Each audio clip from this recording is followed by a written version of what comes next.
Welcome. We are here to play The Hunted by Chris Bissett, a folk horror role-playing game. It's in the title. It's great.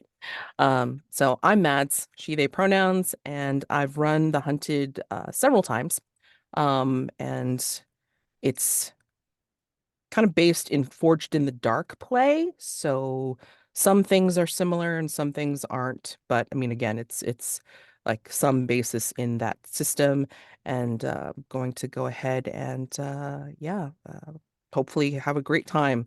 I'm totally thinking horror movie vibes, so like as we go, and I'll popcorn this over to Sabine. Good morning. My name is Sabine. I use any pronouns. I don't know what else to say except that I have been looking forward to this because I saw the players and who was running it, and I was like, "Oh, this is exciting, cool." And I'll popcorn this over to Thomas. Hi, I'm Thomas, he, him pronouns. And yeah, I've been looking forward to this as well. I've had this on my want to play list for a long time after I think Mads said very good things about it about a year ago. So yeah, I will give this over to Blake. G'day, I'm Blake. Yeah, he, him. Looking forward to playing this. I'm not sort of where it is on the horror spectrum from like Quiet Place to Texas Chainsaw Massacre, but I shall find out, I guess. I'm pretty sure I've been in the Gauntlet Open Hearth since about 5 years, but I don't think Donogh and I have been players at the same time. It's usually one of us running it, so this is a good chance for us to get each other killed. Well, I'll do my best, Blake. My name is Donogh. My pronouns are he, him. I haven't played The Hunted before, though I do like some folk horror.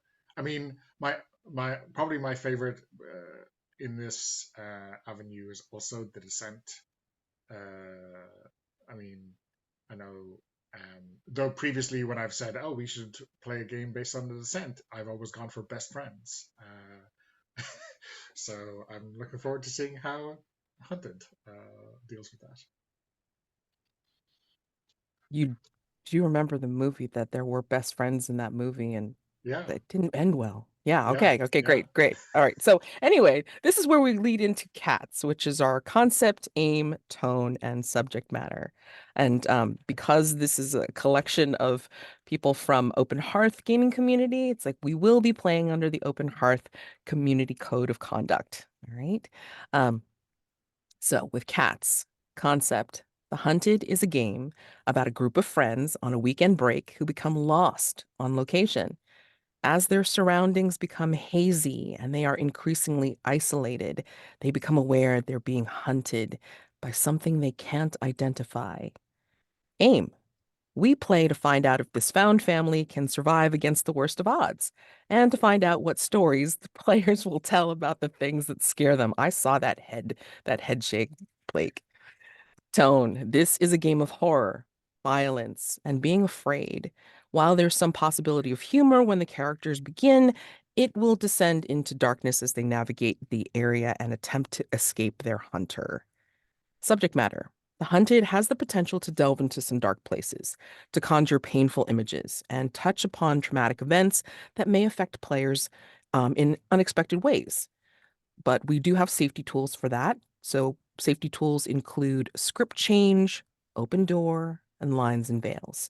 Before I get into describing each of them, so we know what to expect, touchstones mentioned by the designer of this game, Chris Bissett, are The Blair Witch Project by Daniel Myrick and Eduardo Sanchez, The Ritual by David Bruckner, Troll Hunter by Andre, I apologize for the pronunciation, Overdahl, A Field in England by Ben Wheatley, and my own personal favorite, as mentioned by Dana, The Descent by Neil Marshall. Um, and I also ignore the fucking shite sequel. So I don't I know. haven't seen any of those. So is A Oh, Quiet Place close to any of this, or is it and I haven't more seen The Quiet Place, so it's like, um okay, meeting in the middle. okay. Let's see. Um,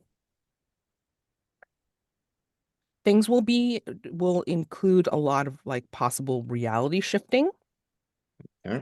and as you get into a sense of isolation and desperation and paranoia, So a little bit then like Trophy Dart. kinda, yeah. It could verge into some trophy dark vibes for sure. But it doesn't necessarily have to. There are survivors in horror. There are. I don't know if it's in this movie because that's basically how it's played. I mean, like this particular game, it's like, Chris was aiming for like the whole idea of you are in the middle of your own folk horror movie. All right. So when we do the particular acts, as you'll see, it's like Act One is simply the character and world creation, and then we jump right into the action in Act Two. All right. But before we get into that, safety tools, script change.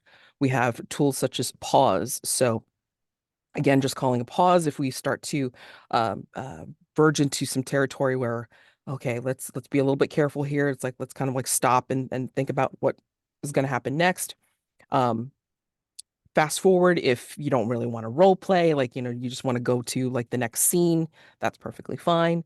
Um, and then some rewind. So again, if we have to pause and then look at what we're going to be doing and it seems like it's uncomfortable or nobody wants to engage in that kind of stuff, we're just going to rewind and then go on to in a different direction. Okay. Open door. So if for whatever reason, excuse me, you have to step away, just let us know if you are coming back after, a few minutes or the scene, or like this isn't the game for you, in which case you just go ahead and open door out of the game. Just let us know, like how long it's going to be, and we will not ask you why. Okay. Lines and veils. So we have a lines and veils tab in our character keeper. And lines are things that we will not be including in our game whatsoever. Um, and then veils are things that will be possibly mentioned, even in flashback. They exist in the game world, but we will just kind of fade to black on them. We won't role play them out fully. All right. So if everybody has had a chance, hopefully, to fill out the lines and veils, just see what we got here. Give me a second. All righty. So lines, we have racism, sexual assault, sexual violence, homophobia, transphobia, and cannibalism. All right. We have veils as graphic gore, harm to children, specifically preteen, according to the notes, human sexuality, torture, peril to pregnant women and infants. Okay. And then there is an ask first column. So again, like, once we tread close to this territory, just ask if it's okay to mention it, or like in context, suicide is listed, and self-harm as well. Okay. So we have those. Alrighty. And then now we're going to go into, excuse me, some character creation. We have 4 different playbooks available to us. We have the Jock, the Skeptic, the Outsider, and the Resilient. Um, Can I didn't just know if, clarify, is this yeah, now like 2020 or something? Or well, because there's like one reference in the touchstones that is like kind of like more historical. I ask you, I mean, do you think that this is something where you are in the modern times? I mean, it's kind of built more for modern times when you look at the descriptors and the questions. hmm, So, I mean, it's more built for that. yeah. But there's no sense like, there's no saying that you couldn't necessarily tweak it and do a little bit more historical, like I'm saying before cell phones. That's historical. It really is historical. I'm sorry. Um, but yeah, I mean, you could tweak it to do something in the past, but yeah. I mean, even if you set it now, the cell phones are guaranteed not to work. Like they're just, I mean, you're gonna check your phone, it's gonna have no battery. Like it's inevitable. So I mean, even if they work in the beginning, there's a yeah, very big possibility yeah, that they ain't gonna work later on. I'm just saying. yeah, No, So, yeah. it was more correct. like if it was in the 50s, the outsider might be James Dean, rebel without a clue sort of thing. But if it's Mm, 90s, it might be a goth. So it's yeah, the yeah. time. Well, yeah, I mean, well, okay, well, let's put that out there. So let's start formulating the table, right? So I have, let's see. Okay. So let's pick out which playbooks you guys are going to enact first, and then we'll go through each of the character creation actions and then the world building. Okay. So some people did put in some preferences in the chat, but I didn't know whether you wanted to still stick with those. Sabine, what looked interesting to you to play?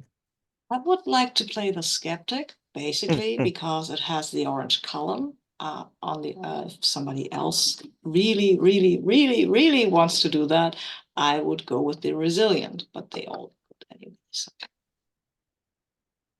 I've also picked characters, playbooks according to column color, so it's great. If I have no objections, then you can take the Skeptic. Anybody wanna plump for that? No? Okay, Okay, go for it. it's mine. Alrighty. It's mine. It's mine. Thomas. Yeah, I just want to point out that there are 4 playbooks, and 3 of them fit, and then there's the Jock, and I'm like, that's a different movie. It's just Well, the... I mean, this is the descriptor he gave. I mean, it doesn't I know. necessarily mean the Yeah. Yeah, so I am good with you know what? Actually, I think I'll play the Jock. I think okay. that's the yeah, that's what I'm gonna pick. Yeah. Doesn't have to be football, Jock. From reading it, it could be like a hunter, fisherman, Yeah, outdoorsy survival guy, Jock. absolutely. He's strong. Yeah. I find some way to make it neither of those things and still It's be a Jock. fine. Like, I like, and that's what I love. I mean, let's see your creativity about making it like Jock-like, but not necessarily what people would normally think of that particular character. Yeah. All right, Blake. Pardon. Or do you want Donogh to go? Oh, Donogh. I mean, usefully, when I expressed my preferences, they were the outsider and the resilient, which handily are the ones remaining. So I'm no use to you, Blake, unless you want me to choose.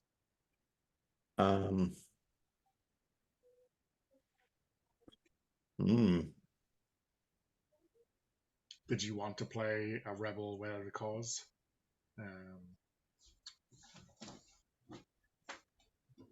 I'm a bit too group orientated to do that.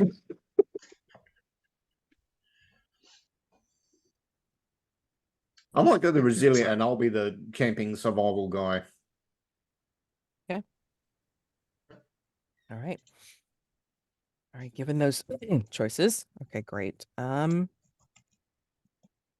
right, so playbook starts with 3 action dots under the particular actions on the character. So like you have nerve, you have wits, you have luck. And if you want further descriptions of the actions, then there's a specific tab for that, because then it's like, I wanted to make it easier on myself when I created this thing to, have it all in one place. So nerve, it pretty much covers like physical or stoic actions.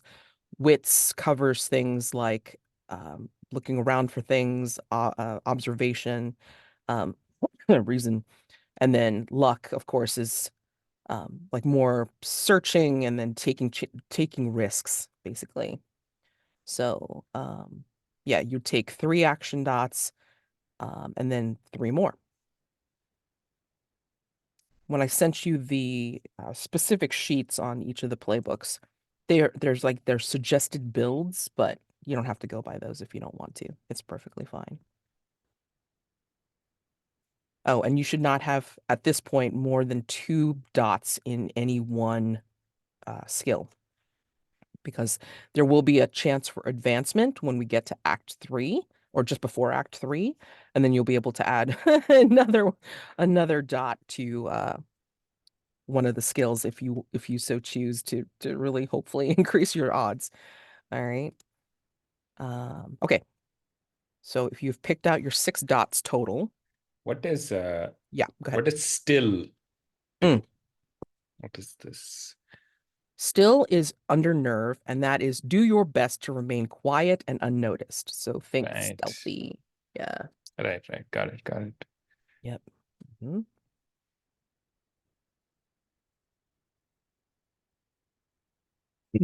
And if you filled in your 6 dots, you're going to choose a special ability under your playbook. So yeah, you'd pick one of those boxes. Sorry, what about risk? Risk. Risk is luck. Take a chance or do something foolhardy or desperate. Oh, nice. Nice.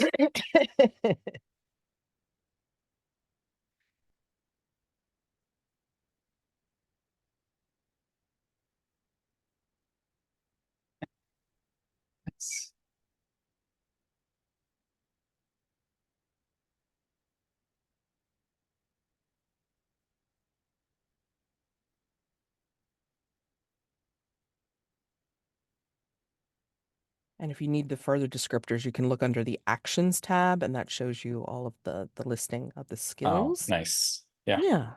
To help you out. Like, again, if you're trying to figure out like how you want to formulate your character, that's usually a good way to do it. Nice.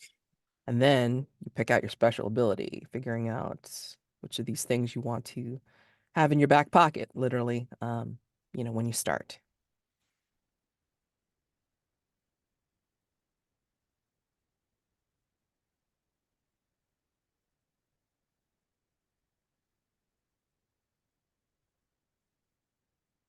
How old do we think our characters are? Yeah. Yeah. And maybe we can answer the time period question as well. Okay. Cool.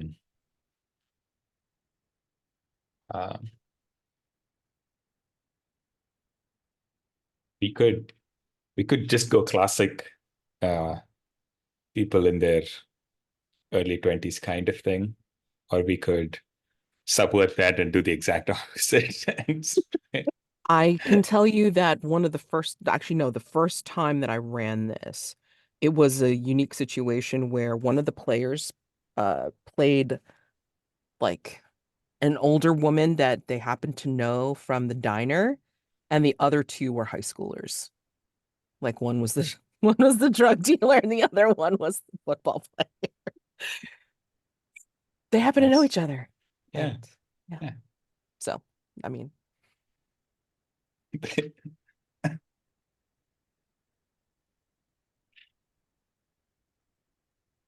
don't know. I'm very going to eclectic. put out there it's 2010 and we're all early 20s.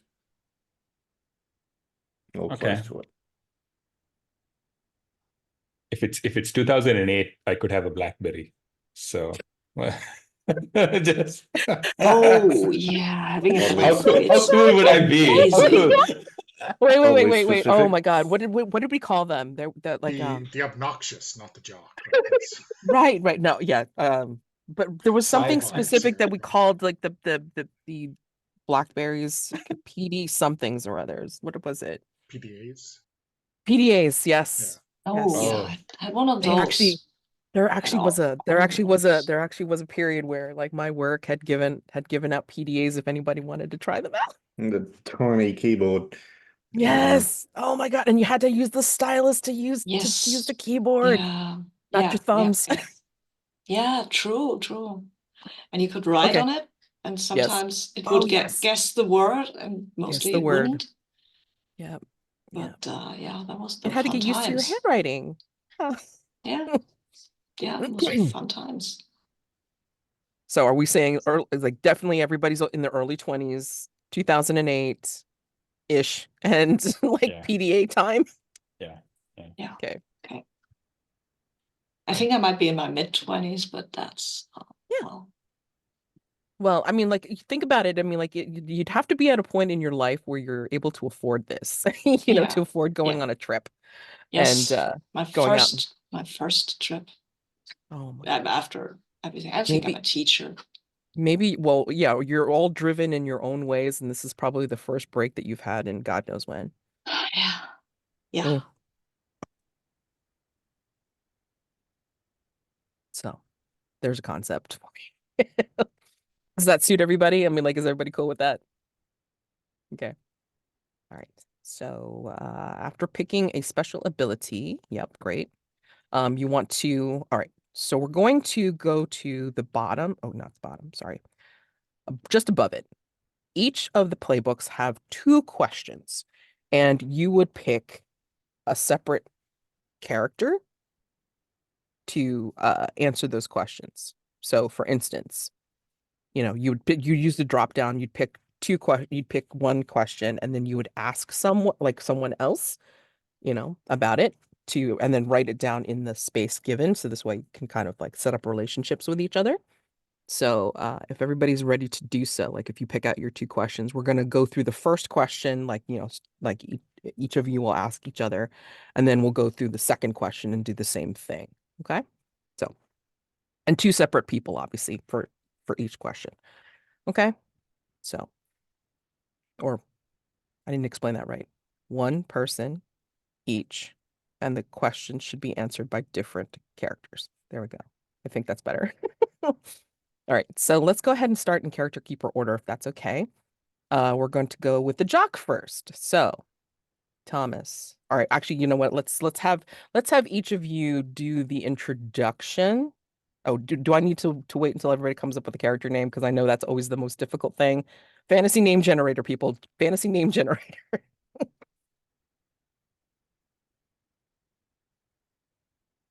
And sorry. Let's have each of you introduce your characters first before we go through the relationships, because then maybe it'll help solidify like who you want to ask the questions of. All right. So again, Thomas, when you introduce your character, or yeah, go ahead and read the little blurb. You want to mention anything about your dots, like the dots that you've picked, and then your special ability, like which special ability that you picked. And then we'll go on down the line, and then for each person, and then start asking questions. Okay? Yeah. So Yeah. start us off, please. Okay, so my character's name is Sunny. He, they pronouns. Sunny's primary personality trait is that he owns a BlackBerry. I think that's his personality. He has unlimited text messaging. I don't know if you guys know this. Like he can, it doesn't, he can text you. Like if you have a BlackBerry. If you don't, that's kind of okay. He Playbook, sorry. yeah. The playbook is the Jock, and its description is that he is sporty, athletic, conventionally attractive. And it seems like I've got it made, even if most people treat me like there's nothing more to me than a pretty face. Everyone wants to be me. At least that's what I tell myself.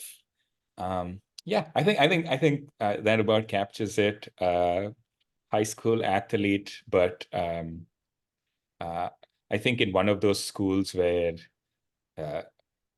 athlete includes like archery, and you could like work up to be an Olympic athlete. And I thought, I was gonna be an Olympic archer. Instead, I'm Wall Street. Yeah. And it's 2008, so it's a great time. It's good. Yeah. Yep. Anything else? I chose the special ability that lets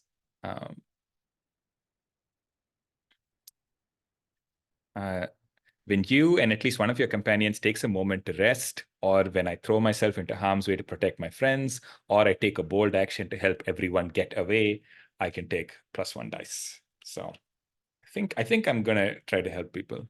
I think that's the goal, at least. Should I ask a question now, or should I do a? Let's wait to hear everybody's Intros, yeah. characters first, and then like it'll help you decide like which of the That makes sense. characters you want to ask questions of. Yeah. Makes sense. Yeah. All right, so let's go to the next one. Sabine, please. Yeah, I am playing Enrique Garcia, he, him pronouns. Enrique is a teacher, as I said previously. He teaches, I think, math and political theory or something like that. Enrique is the skeptic. He has a PDA. You can text him, but he can't text you back. Enrique prides himself on being the sensible one. He doesn't take risks, he doesn't get out of control, and he definitely doesn't believe in monsters. But he better start believing ghost stories fast because he's now in one. And when people call me the sensible one, they somehow make it sound like an insult, but he has no idea why. It doesn't sound reasonable. He's very good at studying things. He also has at least a vague competency at running away or staying out of sight. And he has chosen a special ability, bait the hook, when I doubt the threat is real, and willingly put myself in harm's way or attract attention. I will have a better chance at succeeding, which means probably that I will get eaten pretty quickly, but that is the skeptic's life, right? Please take my PDA back to my boyfriend. Thank you. Oh my God, I love these characters. Donogh. I'll be playing Gabe, pronouns he, him, the outsider. I guess a character who exists on the fringe, not fitting in. So it says people don't necessarily dislike you, but I guess I'm here, right?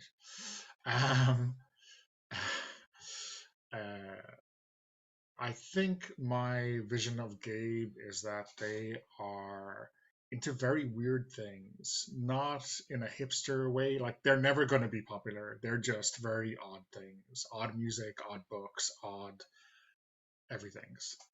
And maybe lacks a little bit of a filter where like sharing those weird things and people are just like, why are you telling me this? So I've picked a couple of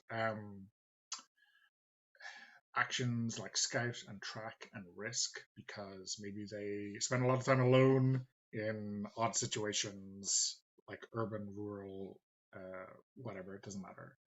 I mean, I think it's not too early that the Nokia brick phone is odd, but if Gabe survives this, he will still have a Nokia brick in 20 years' time.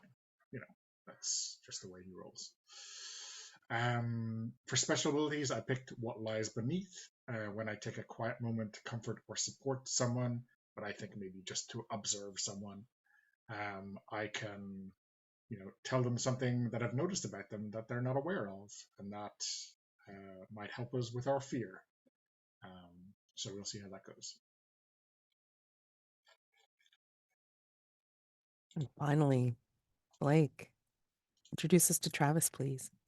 Yes, I'm playing Travis, he, him, bit of a survival guy, always out camping and fishing and stuff. Yeah, good at oddly good at just staying very still and watching things. Must be from fishing or hunting or something. Been in a few fights because it doesn't take any shit. Got called Rambo a bit in high school and that got him in some fights. And yeah, always wears cargo pants and like jumpers with pockets and always carrying heaps of stuff. As if he might go camping tomorrow or in 5 minutes' time.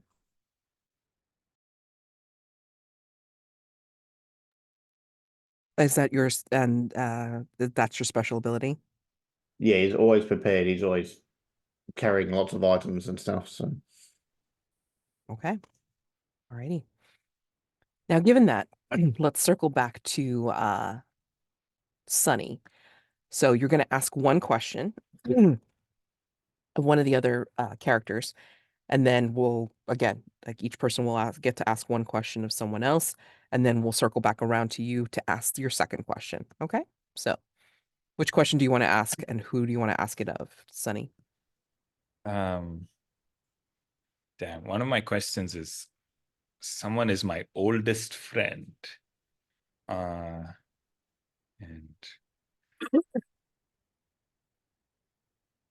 I think Donna, why is Gabe is my oldest friend? When did we meet?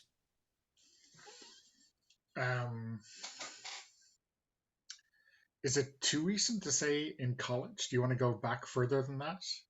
I mean, it would say a lot about me if my oldest friend Yeah, was from college. exactly. I think. So I'm okay.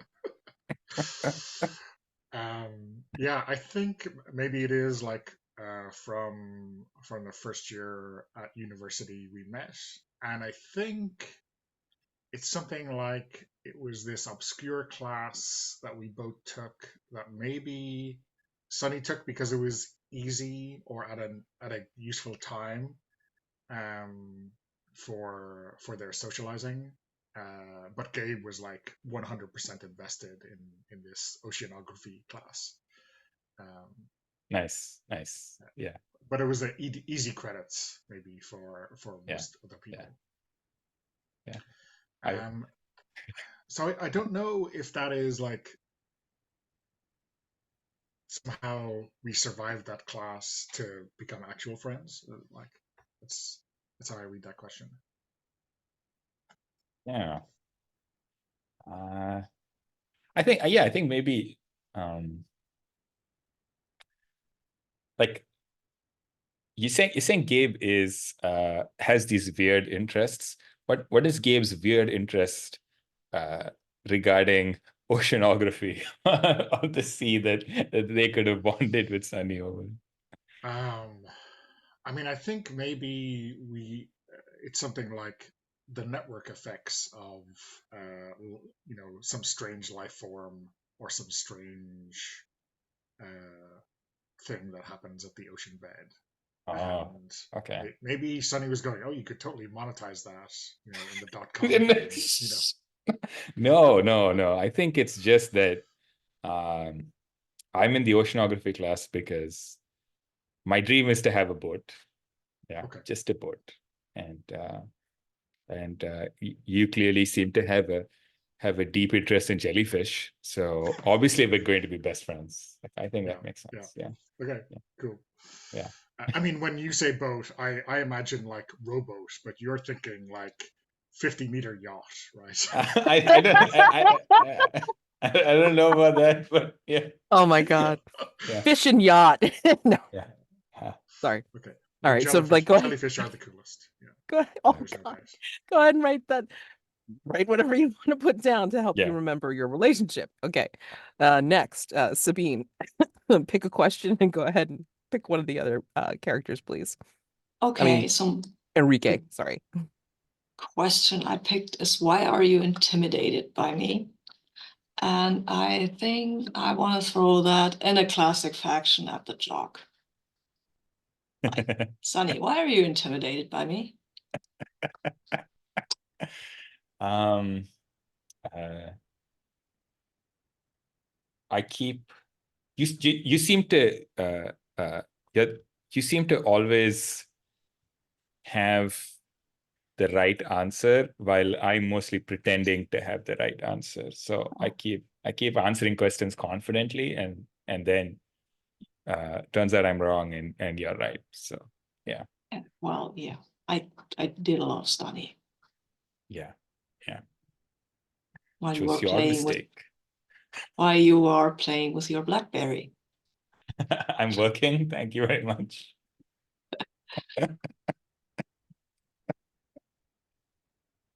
All right. Gabe, go ahead and pick out a question to ask one of the other characters. I think I'm going to direct this to you, Blake, for Travis. You used to treat me cruelly, if that's all right. What's changed?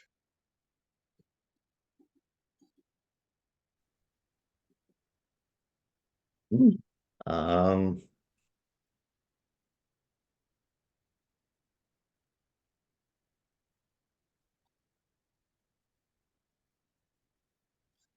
I don't know.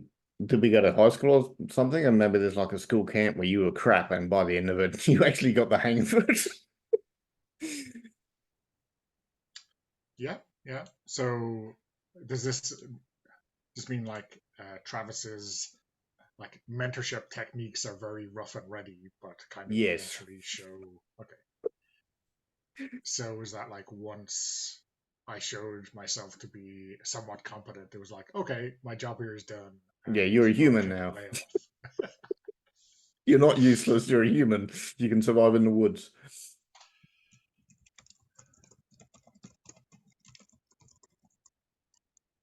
Okay.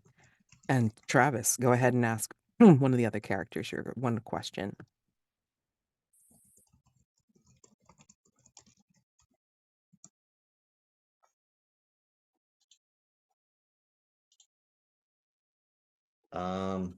We'll go with Enrique. Tell me about a time you saw me react to a threat before you knew it was happening.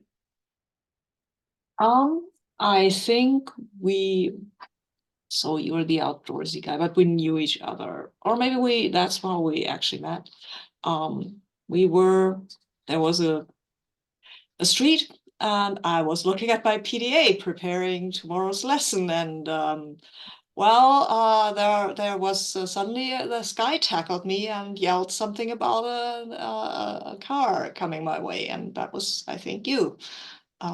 So basically you tackled me out of the way because I was a bit oblivious, which is not usually my style, but I had to crunch, and my students were a mess, and yeah. So I think you tackled me out of the way of this oncoming car, and I think we got to talking because obviously I had to invite you to something because you saved my life, right? And Yeah. so we got to talking, and I kind of spilled a little of or tried not to talk too much about my stressful life as a new school teacher with a class of high school students, and they were teenagers, which is Yeah. terrible. Yep.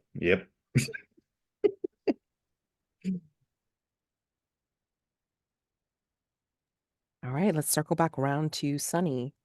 Sunny, who do you want to ask your second question of? Yeah. Why do I make you nervous?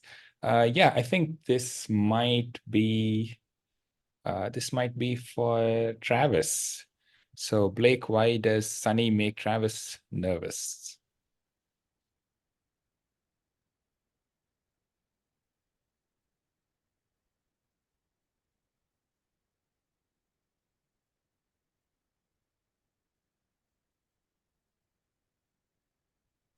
Mm. Well, everybody knows him as this survival guy, but you're better with a bow, and I'm shit at it. And nobody knows that. I use modern stuff, and I don't want people to know that. Yeah, if I actually Nice. had to use a bow to hunt, I would fail. I would starve to death. Nice. You can Nice. easily show one of my flaws. Awesome. Very cool. All right. Enrique, who do you want to ask your second question? Yeah, my second question. Why did you come to me for advice recently? And I would like to throw that at Gabe.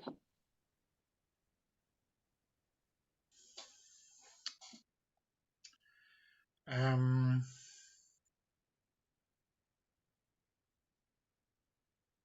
what do you think? I mean, you think there is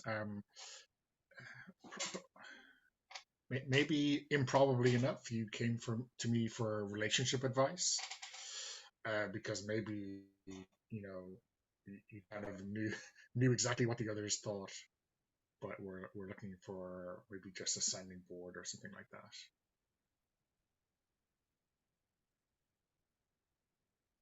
I think you came to advice for advice to me, not the other way. Or did Oh, I? sorry, I misheard that. I think that's what this question. Yeah. Sorry, no, I misunderstood. Well, maybe relationship advice. Why not? Yeah. Okay. Maybe there's someone. Yeah, maybe there's someone that I really don't know how to approach, and obviously Enrique has like the best analytical mind for solving that problem.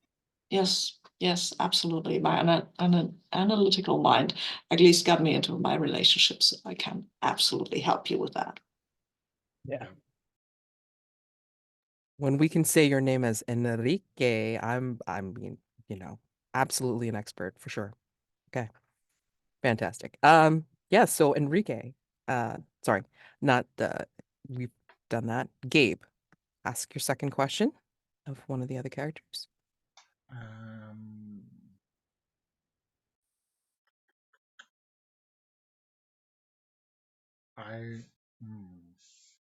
So the second question I have my eye on is, what secret did we learn together that we can never tell?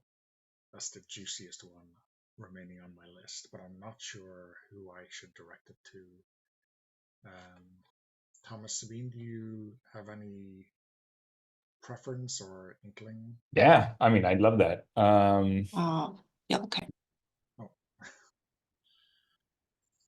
Which is the worst secret?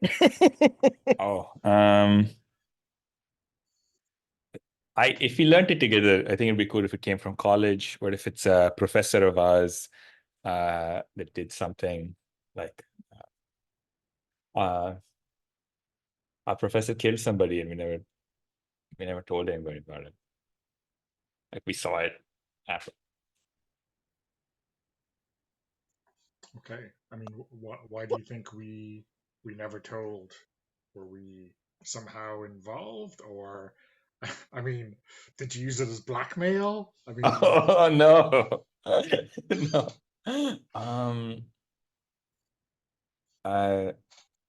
What do you think? Do you think like I'm happy to just go with we didn't think we'd be believed, but you want something juicier than that? I mean, that's pretty juicy to me. Like, respected pillar of the community, and maybe we had been doing something that would kind of destroy our credibility already.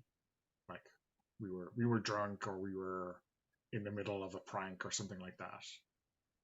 Okay, yeah. Oh, yeah, we broke into the professor's house and yeah, awesome. Okay, yeah, let's go. Yeah. Just creates more story that I want to know about. God dang it. All right, sorry. Travis, go ahead and ask your second question, please. I guess this would be to Sunny. What did I say to you that gave you a hint about my dark past?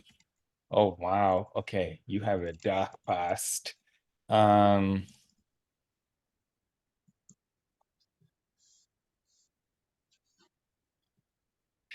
What did you say to me that gave me a hint about your dark past? Okay.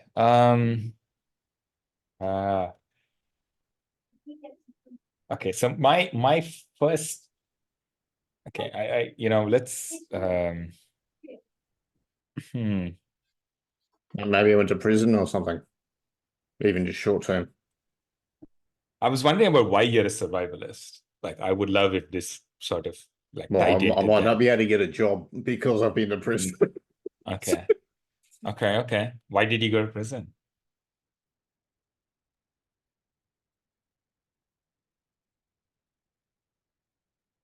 Ooh.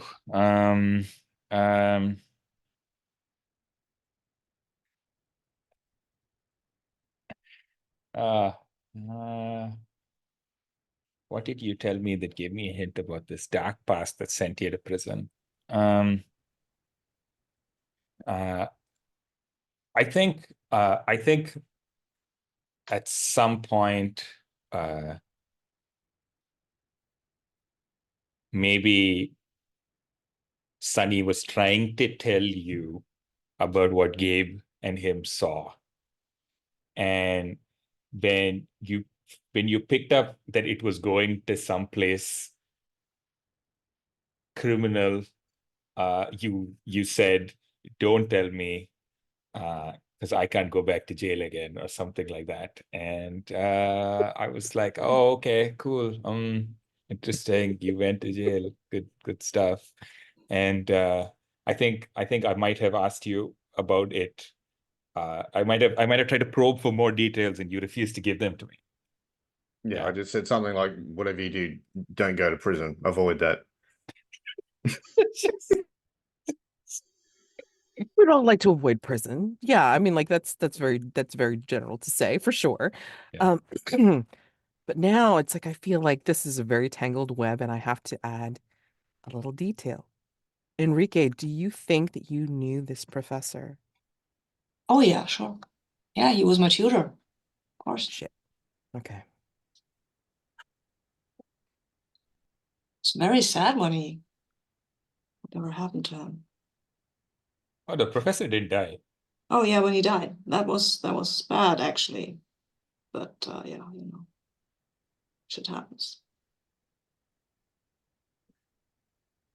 Wait, did the professor die? I'm confused No, I about. think the professor killed someone, right? Right. So you seem to be suggesting the professor died, so I was just trying to clarify. No. The professor killed someone. I Okay. knew the professor. I think he's an upstanding person, obviously. Nice. Would never Yeah. kill someone.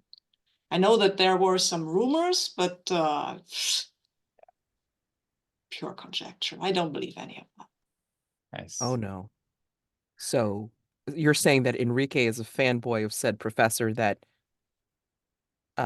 Gabe and I Sunny. would not say fanboy. He is an admirer in an intellectual fashion, please. Got it. Okay. Sorry. Intellectual fanboy. Sorry. All right. Very cool. Oh my gosh. Well, not cool, but you get my meaning. He's All right, great. Whew. All right. Okay. So, and as I had intimated before, that we are going to be continuing on with world building in Act 1. And then Act 2 is where we go right into gameplay. And just before Act 3, once Act 3 is triggered, you will be able to do a character advancement. You will be able to add a dot to like a couple of dots to your action ratings, and then add another special ability. So just know that that's coming. All right. So whatever you have now, it's like, and whatever you end up doing for Act 2, you will be aiming towards getting better to be ready for Act 3. Okay. So we are still in character creation and world building for Act 1. So if you want to follow along, I'm on the Acts tab in the Character Keeper. All right. So who are you? We went over playbook choice, name, pronouns, and questions and such, and action dots. All right. So we're going to create this setting. All right. I'm going to do some randomization to just kind of move it along just a little bit. So when I ask you, please roll a d6. Okay. So Sabine, please roll me a d6.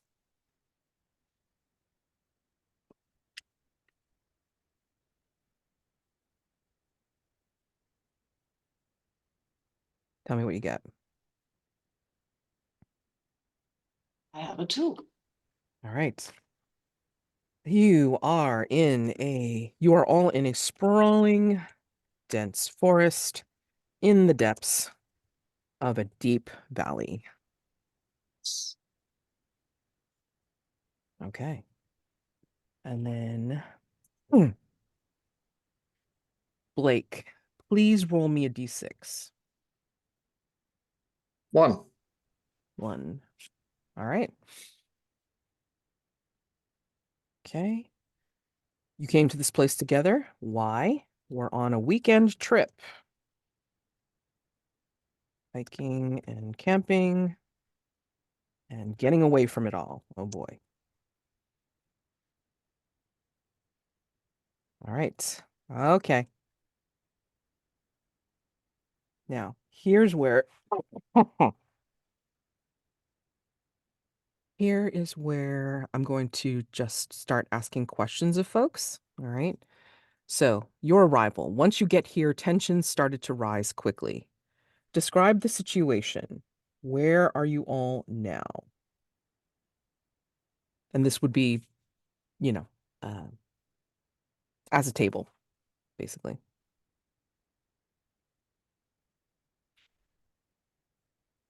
You are in the sprawling dense forest in the depths of a deep valley.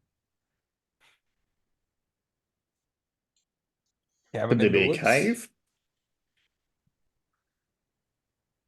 Like hear a a vote cave for entrance cave. or a, yeah. I hear a vote for cave. Is this cave like the place we're going to stay in? Is this cave like the are we here to cave? Is that a thing we do for fun? Well, it's the thing I do for fun, but maybe I'm just like, hey, should we check it out?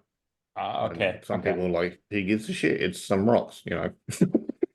No, I like that. I like that. Yeah. I mean, what could go wrong, right? Yeah. I mean, we could have a cave in, obviously, but I trust in Travis's ability to find us a cave that will not cave in. So Maybe this is, and I'm just going to add my 2 cents in here. Maybe this is one of those things where, you know, there is some kind of landmark or some kind of Local legend or something, or legend, or just even like, you know, some kind of like, you know, a visual aspect about this particular cave that would be fun to look at. You know, like crystals, or, you know, geodes found in this. I mean, like, you know, it's just kind of like an interesting thing to look at. All right, so I'm gonna toss this question at Enrique. Who has been irritating you the most since you got here, and what are they doing? it's been sunny, obviously. They're always like with their BlackBerry, and then they look up stuff, and then they send me a text because they can, and then they explain about their BlackBerry's features, which they have. The BlackBerry has a camera, and he's taking pictures all the time. It kind of gets on my nerves. I think I also keep asking, where's Paul? And I keep saying, you know, Yeah, Paul's he's the got fun one. Where's Paul? he couldn't come. He's got allergies. This is a Yeah. forest. Somebody chose a forest. I said, why don't we go on I a mean, boat trip? But I no, it was like, didn't I choose don't the have a yacht forest. net. I don't have a yacht net yet, and so we have to go to the forest. So yeah, so we're Okay. here now. It's just, I mean, a Paul wouldn't be mean to me. I'm just saying. Well, Can you go ahead and put that in there? That is so brilliant. That's brilliant. Holy crap. That's wonderful. Yes. Okay. Um, Gabe, what thing is making you feel anxious right now, and who knows about it? I mean, apart from the continuing dramatics of Enrique and Sunny, I think, when we were planning this trip, Travis said, "Oh yeah, and there's this, network of caves that we could go to," and we, as far as I'm aware, we kind of said, "Yeah, sure," like no, but he took that as a yeah, sure, yeah. And he's brought all the equipment for us, and it's obvious we're going to spend the entire weekend in these caves. And I was looking forward to not having to spend too much time with my friends. Um, but in a cave, I'm just going to be up close and personal. So yeah, that's not what I signed up for. And I think maybe when Travis is like setting us up with the gear, I kind of say, do we really have to do this? Or something like that, which maybe reminds him of when he was learning whether I was worth respecting or not back Oh in the no, days. PTSD from camp. Oh, Yeah, gee. yeah. Oh man. So I haven't said it, but he knows Mm, exactly yeah. how I'm it like, is. yeah, come on, man, you can do this. We're not here for jellyfish. Looks at Sunny. So we'll be fine. It'll be good. You've done this. We can do this. It's going to be good. That's what we came here for. Travis, the gung ho. Oh my gosh. I hate to say it, but I mean it is very, very obvious. Sonny, why do you keep falling behind? And you don't have to say the obvious. Maybe it's for a different reason. Yeah. Um. Why am I falling behind? Yeah, I think I think Maybe you realize you've got feelings for Paul as well. why would that make me fall behind? No. Sorry. I think I will just go with the obvious, which is that I'm losing signal, and it's annoying. It's annoying because I'm expecting some important text messages. Yeah. Always about the business. Damn. All right. So yeah, Gabe, Sonny, if you can go ahead and put those answers in the um spaces, that would be great. Your problems as a whole are bigger than just a bit of arguing. So, Travis, what was your first hint that something wasn't right?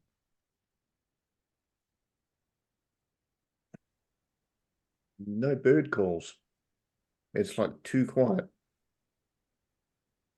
Nice. Please put that in the space.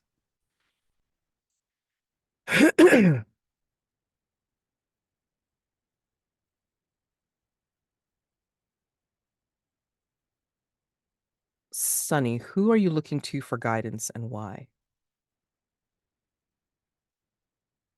Enrique, I think I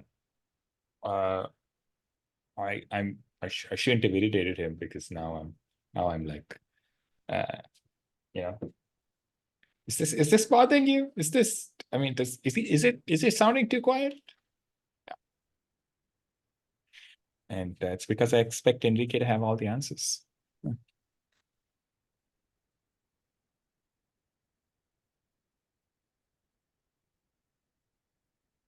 Enrique, who do you think knew that something was going to go wrong and why? Probably Travis, because I mean he picked the spot, right? So he probably knew that something would be off. I expect that is because Travis thinks this is team buildy. Maybe I even agree. Yeah, So it's awesome. I'm not too worried about this thing going wrong. I'm pretty sure Travis planned for that. He's usually the one. He usually has a pretty good grasp on stuff. So Travis is like, 4 hikers disappeared here last month, so I thought we should come here because we're better than them. Let's go. yeah. That's what Sonny gets for looking at BlackBerry too much, looking at the news reports. Oh my gosh. Gabe, what specific thing happened on the way here that has already set you on edge? I mean, apart from everything I've already mentioned,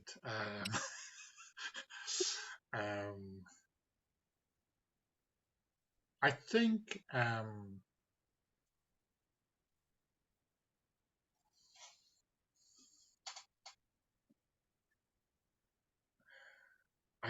under, like, maybe we have a rental car, and under the seat, or like, yeah, jammed under the front seat, I found this book which has lots of strange scribblings and words crossed out, and you know,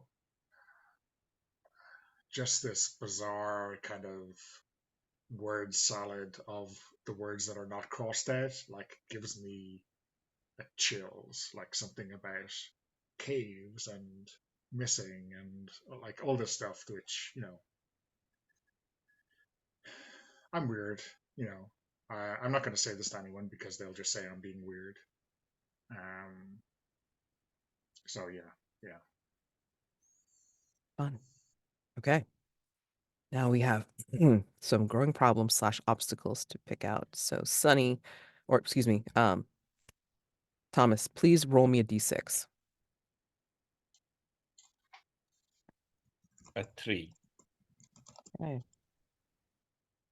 Oh, this is interesting. I don't think I've ever seen this before. Give me half a mo. Gotta type this in. You can't leave. Okay. And without finishing. Sorry about the bad typing, guys. It's early in the morning. Without finishing the job you came here to do. What still remains to be done? What if this is it's a trip away, but it's also maybe What if some there's kind of, jellyfish fossils in here, in the caves? ooh, weird. Did you all take the same oceanography class? My God. It got me extra credits. Oh, Lord, yes. Oh my gosh. But yeah, what still remains to be done? Yeah. So you don't answer this right now, but I mean, like, this is just kind of like, well, yeah, just kind of have an idea of, like, what needs to be done in this particular cave, I guess.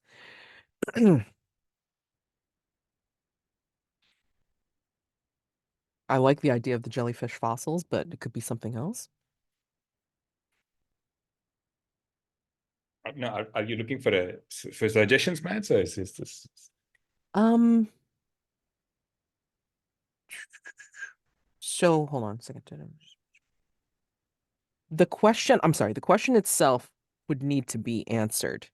Okay. And partially of the reason why you're here, and then to continue on why you can't leave, would be answered in Act 2, right? So just kind of keep that in mind, like what still remains Okay. to be done, all right? Okay. And then, Donogh, please roll me a d6.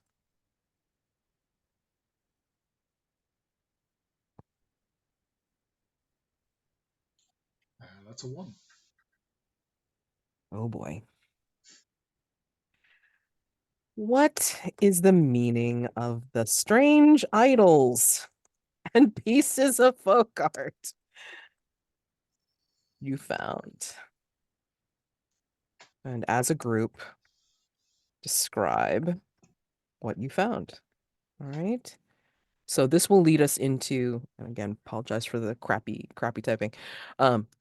This will be leading into Act 2 when we actually start gameplay. So as a table, as a group, describe what you find in this particular cave. You go in for one reason, you can't leave without finishing this job, but then you find what?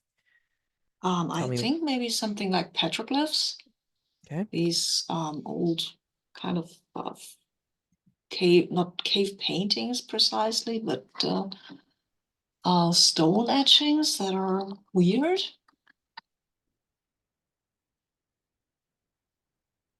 Look at them. Yeah, these are carvings in the stone. They look like, I mean, they're probably jellyfish things that are shown. Like you see the outlines of these jellyfish, and then you see some people doing something with these jellyfish, maybe. And I think here, like, we are so far in the middle of the country. We are like, hundreds, if not 1,000 miles away from the ocean where it is now, at least. Yeah. So this is definitely weird.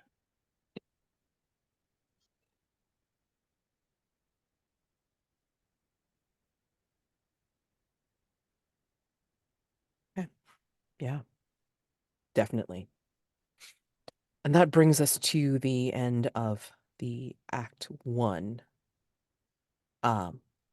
So to lead us into Act 2, you are going to play to find out what happens.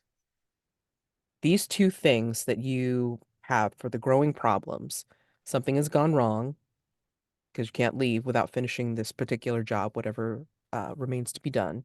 And what is the mystery you need to solve about these strange idols and pieces of folk art? We play Act 2 until you get the answer or kind of resolve one of these particular obstacles. You don't have to do both. You just have to do one of them, and that triggers the third act, which will have you do the character advancement just before we go to the act 3, which is the climax. So we'll see how that goes. All right.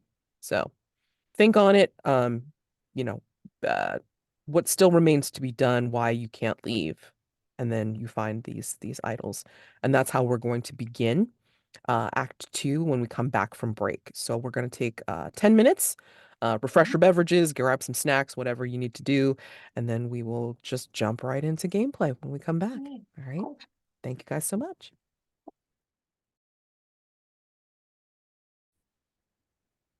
Okay. So again, growing problems, 2 obstacles that were presented at the end of Act 1.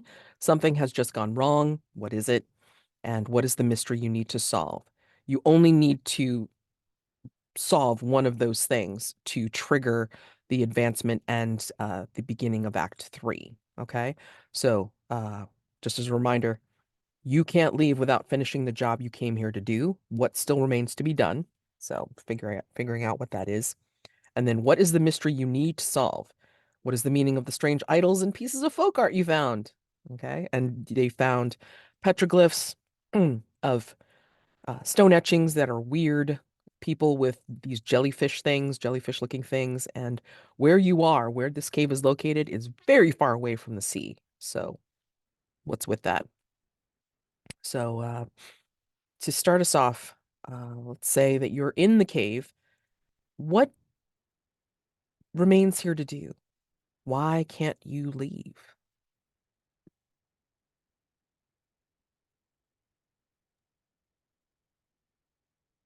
And this is not a hunter thing. Like, this is not the thing hunting you thing. This is a between you all, what brought you here, and what job. Yeah. Yeah.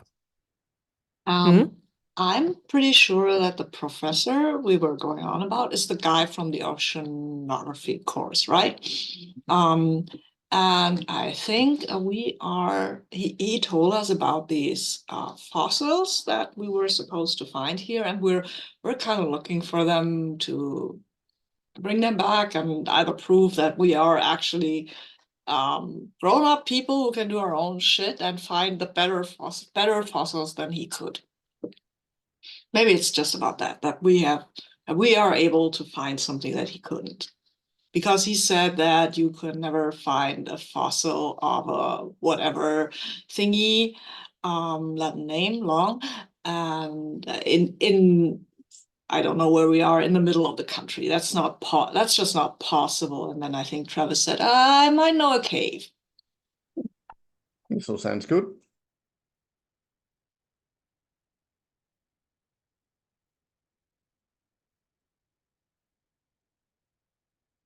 So we can't just leave without finding that thing. That would be like and we would have wasted the weekend. Yeah, for sure. So, okay, fun.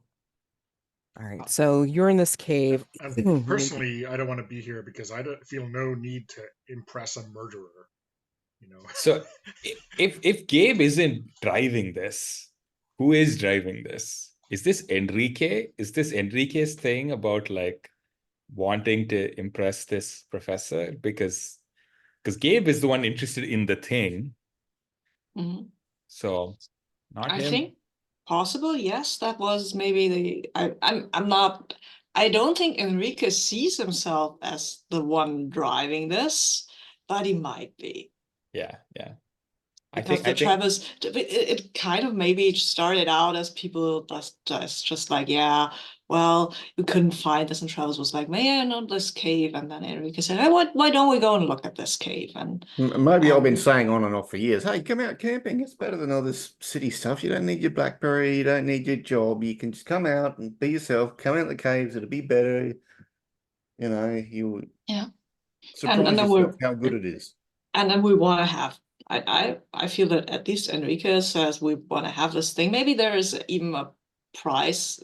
Maybe there's some kind of prize money for finding the best fossil Fossils, yeah, thingy. enough to buy Yeah, a so yacht. yeah, maybe not enough to buy a yacht, but enough to pay off some student loans and stuff like that, and buy a new BlackBerry, because yours has been, you have had this one for 2 years now, didn't you? Haven't you, Whoa, Sonny? whoa.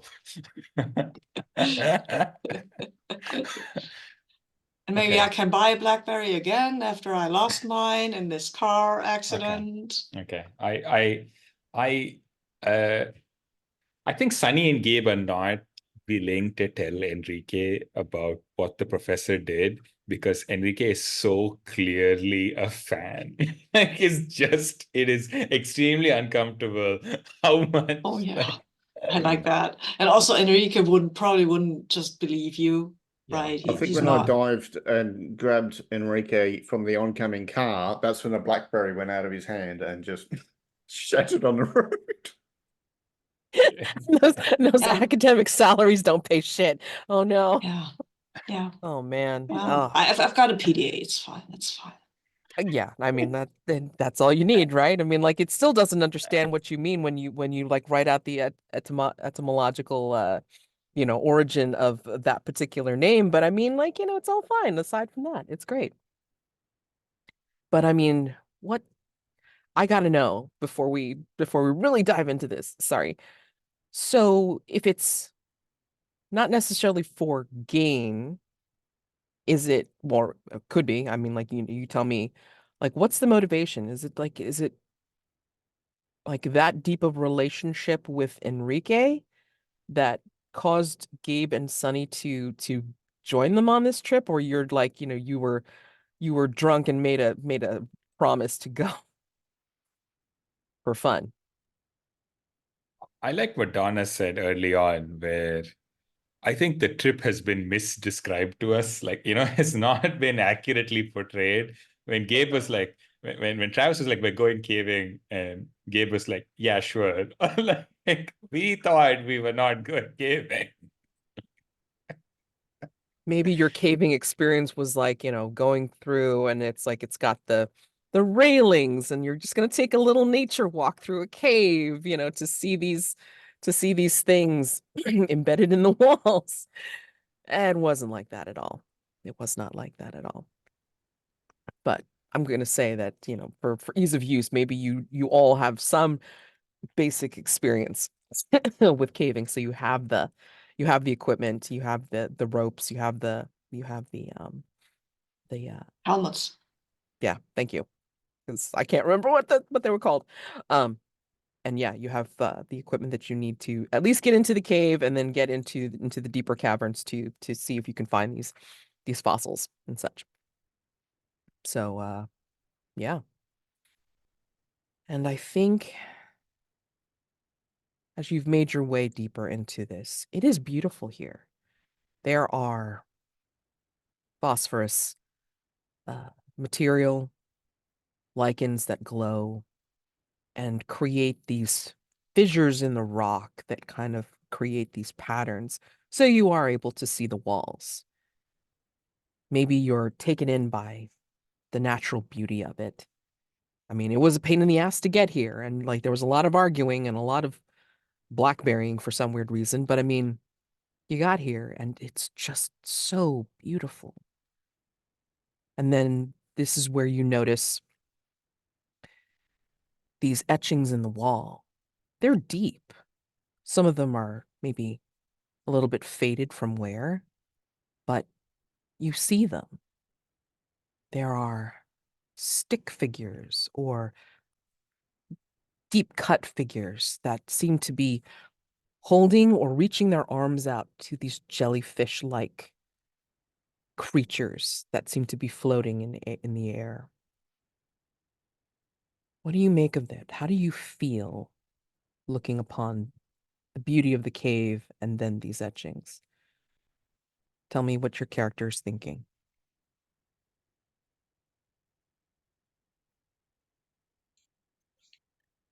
I mean, I know that anthropology was not or you know, paleontology wasn't my major, but I am kind of ignoring bitterness of being tricked into this, and I am kind of heading over to these and maybe taking a rubbing or a photograph, and kind of losing myself in this kind of discovery.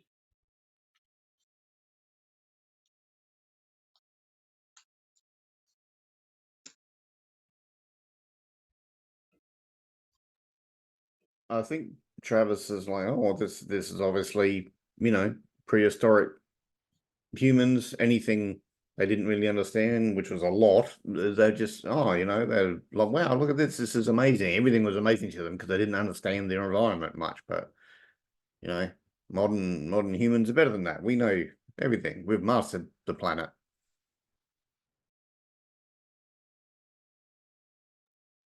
I think Enrique is mostly worried about Paul, about still a bit annoyed at Sonny, worried that they will not get out. I think Enrique is actually pretty nervous because, caves are really narrow things and there are tons of rocks above your head, and he is not precisely whatever the name is, agoraphobic or something, but he's kind of feeling a little on edge. He didn't expect that. He's never been caving before. And it's pretty sure, yeah, but it's a lot of rock. It's a lot of rock. And then there's no connection down here, not even with Sonny's Blackberry, and also it's pretty cold. He didn't expect it to be so cold, and might not have a sensible. He was just wearing a t-shirt, so. This is all things that you've read in books. So you thought that, no, you don't need to practice. It's fine. You know about belaying, you know about, formations. You were Yeah, I fine. know about cave-ins and people getting killed in rockfalls and getting stuck in a cave. It was, yeah. Yeah, And yet but you're still here. I mean, I'm trusting Travis. I mean, I know this is all emotional, right? This is not rational, but I'm struggling with it because I am a rational person, so I'm surprised to feel like that. Sonny? Yeah, I think Sunny is pretty terrified already. He's not enjoying going down into this cave. I think has sort of very quietly said, maybe we should go back to the cabin. And like when nobody replied, was like, just gonna keep that idea to himself.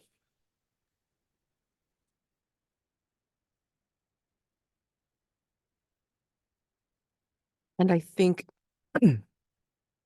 as the guide, I'm going to be spending myth points that I build up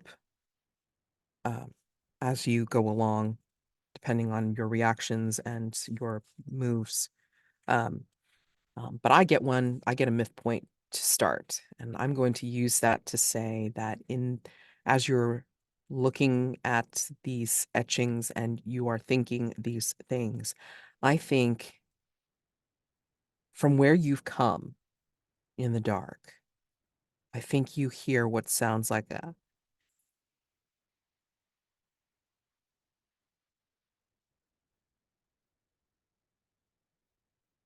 sounds distant.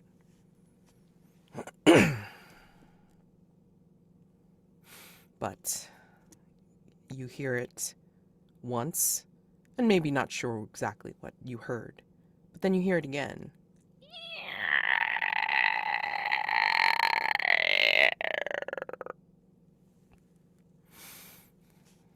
What do you do? That sounds like a pretty big frog.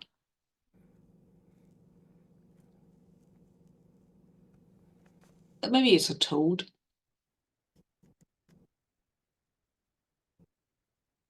That Or second time maybe sounded it's closer. millions of tons of rocks just settling above our heads. Yes, that is also possible, I think. Yeah, yeah. And I look to Travis, and that's fine, right? Can I look around for tracks, see if there's like bear tracks or wolverine tracks or something? Absolutely. So we will do our first roll of the game. Pardon. The way you do this is you build your dice pool. So you do 1d6 to start, and then add another d6 for each point for your, let's see, you're searching for tracks. Let me see. I've got track ability. Yeah, okay. So then you use the how many pips do you have in track? Just one. Just one? Okay, so then you add one d6 to that, so that's up to 2. And you can get up to 2 bonus dice. So you can ask for assistance from a companion, and they would add 1d6 to your roll, but they have to say how they help and they gain 1 fear. Or you can get a bonus die for pushing yourself, saying how you exert and you gain 2 fear. Or you spin a story, which is a mechanic in this game. And spin the story, and I just want to clarify this now because the first time I did this, I didn't, and then it got a little messed up. When you spin a story, there are prompts given in each of the character playbooks. And the spin the story is about something related to and about the creature or thing that is hunting the characters.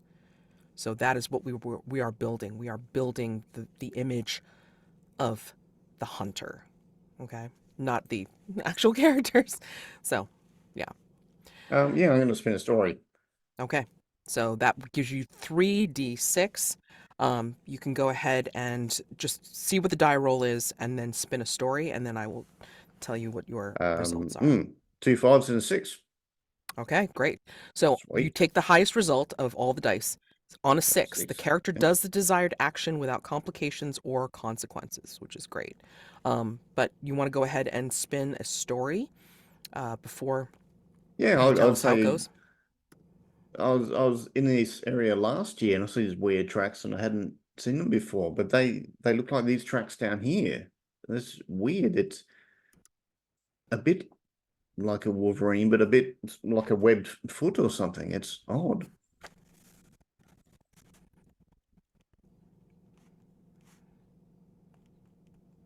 Well, I'm sure there's a good explanation for that. Maybe it is a Wolverine with a sort of mutation that happens, right? Natural selection and all that. That might account for the weird noise that we heard too. Well, it's in caves, so things are going to echo and rebound and get distorted. Yes, absolutely. As you said, it could have been a frog. Where do you Yeah. see the tracks going or coming from, Travis? Since you had such a high roll. It's like Probably around a river.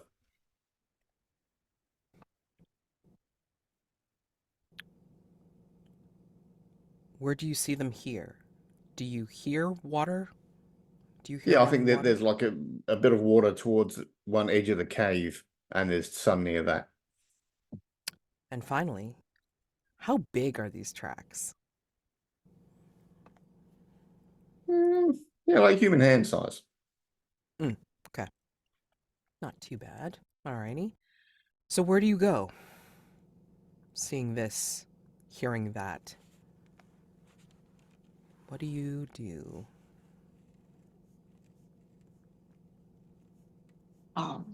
We still need to find the fossils. So I think, you know what?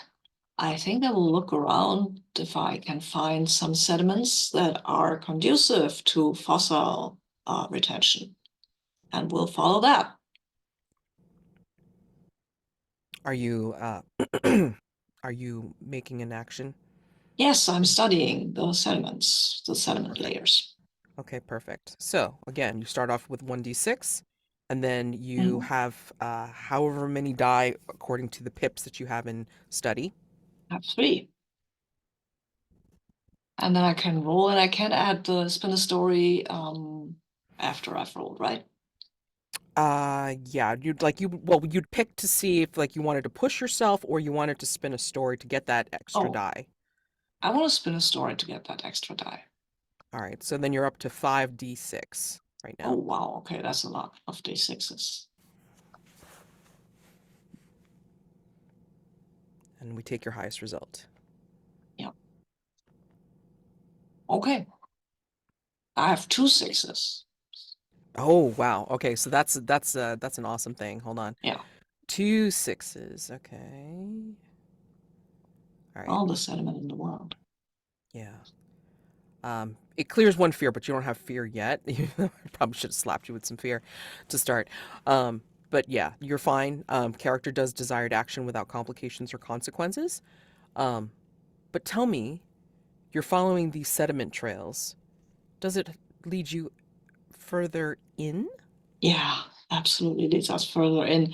And I think Enrique gets quite excited about the whole thing because he found the sediments and that kind of calms him down and kind of blots out the fact that they are moving deeper into the earth, which is fine, It's not a problem at all.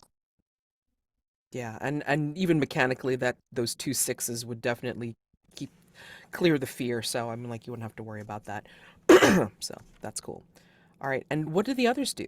Do you follow Enrique, finding the trail, leading deeper in?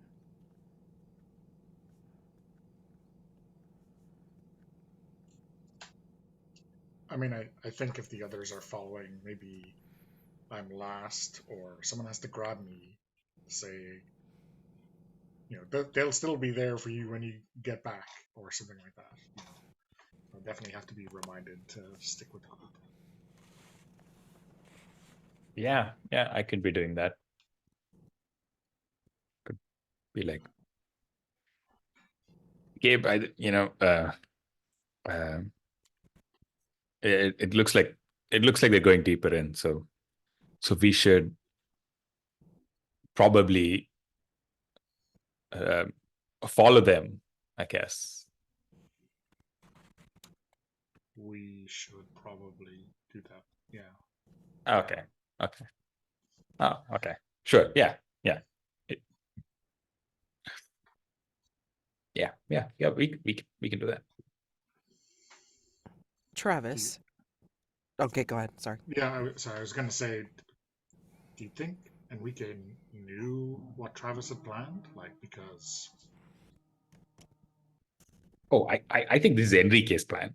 I think we're the only two losers who've been kept out of what's actually happening here. Okay, I didn't sign up for a fucking cave. yeah, I think you're right. Travis, I think you do notice that the other two are hesitating. What do you do? Come on, we gotta stick together. We've only got, a couple of light sources. It'll be good. It's not too far. So you've done this before, Travis? Oh, I've been in caves before. Yeah. No. Have you been in this cave, Travis? Not this far, but Oh, it's okay. good. We Okay. got the gear. We're together. It's safe. It's all good. Yep. After the end of the weekend, you're gonna go, this is the best idea ever. Just give it a chance.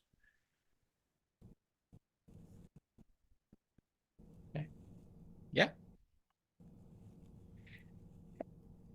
Enrique, do you even notice that the other three haven't necessarily fallen right behind you yet?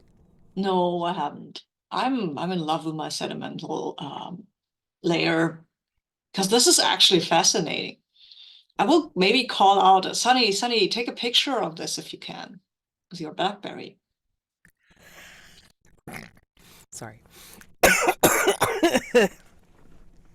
Oh, technology. Yeah, so you go further, excuse me, further in.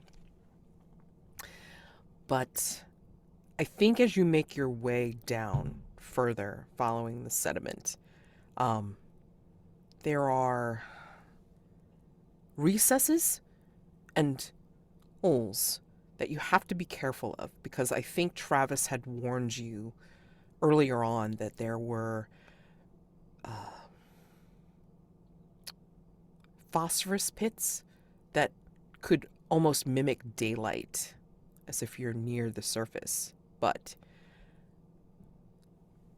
you're still underground, and you just have to be very, very careful when you follow the cave wall to make your way through this place and not get too far along without tracking where you're going.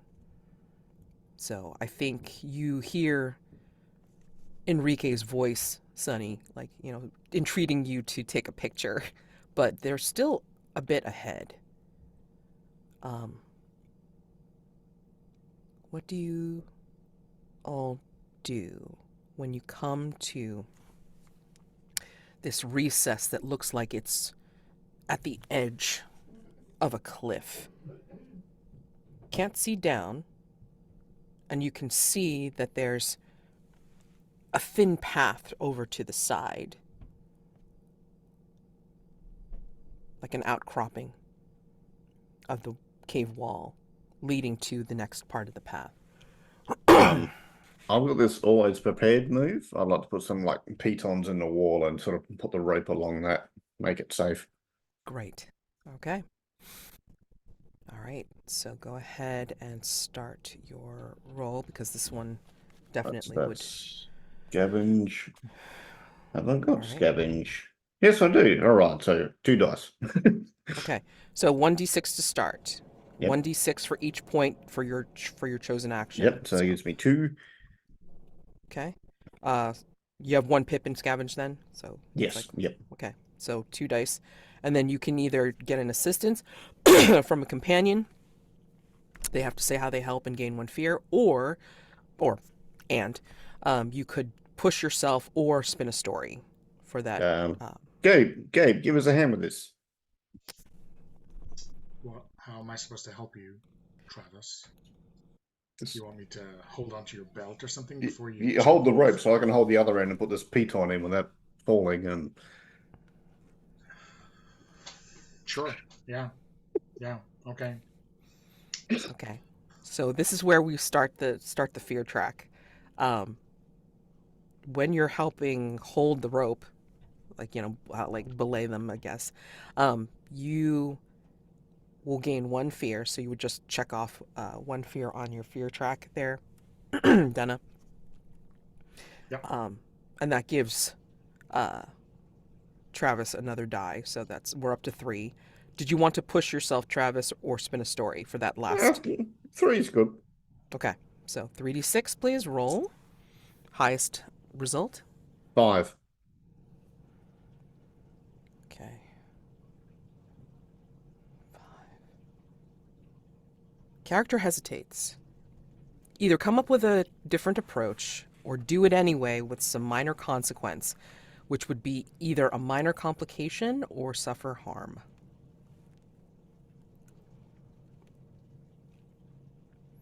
Alright, can I suffer harm? Can I fall and hurt my arm?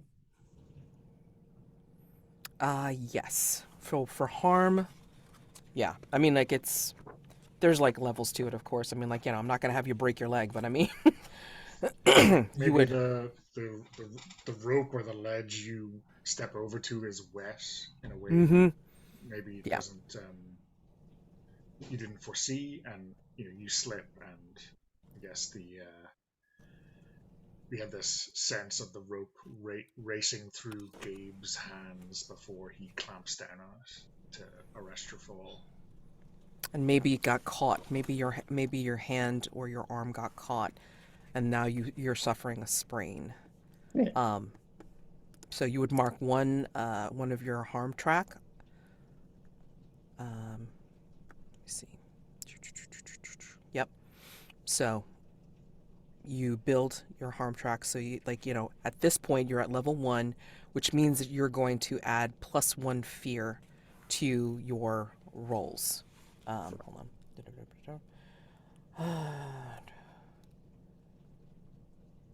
Right. Okay. So with harm, yeah, you're gonna add like a +1 fear for your future rolls. Okay. Okay.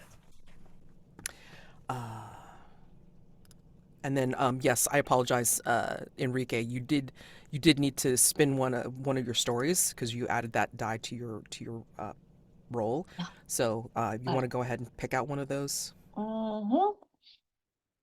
I think I'm going for, yeah, the reason crops planted here with a red dye, because there is what's antimony in the soil here, and that is not good for plants. It's not a problem for us unless we lick the walls, which we probably won't. But and it also looks pretty. I mean, but it's not good for plants. That's the reason why.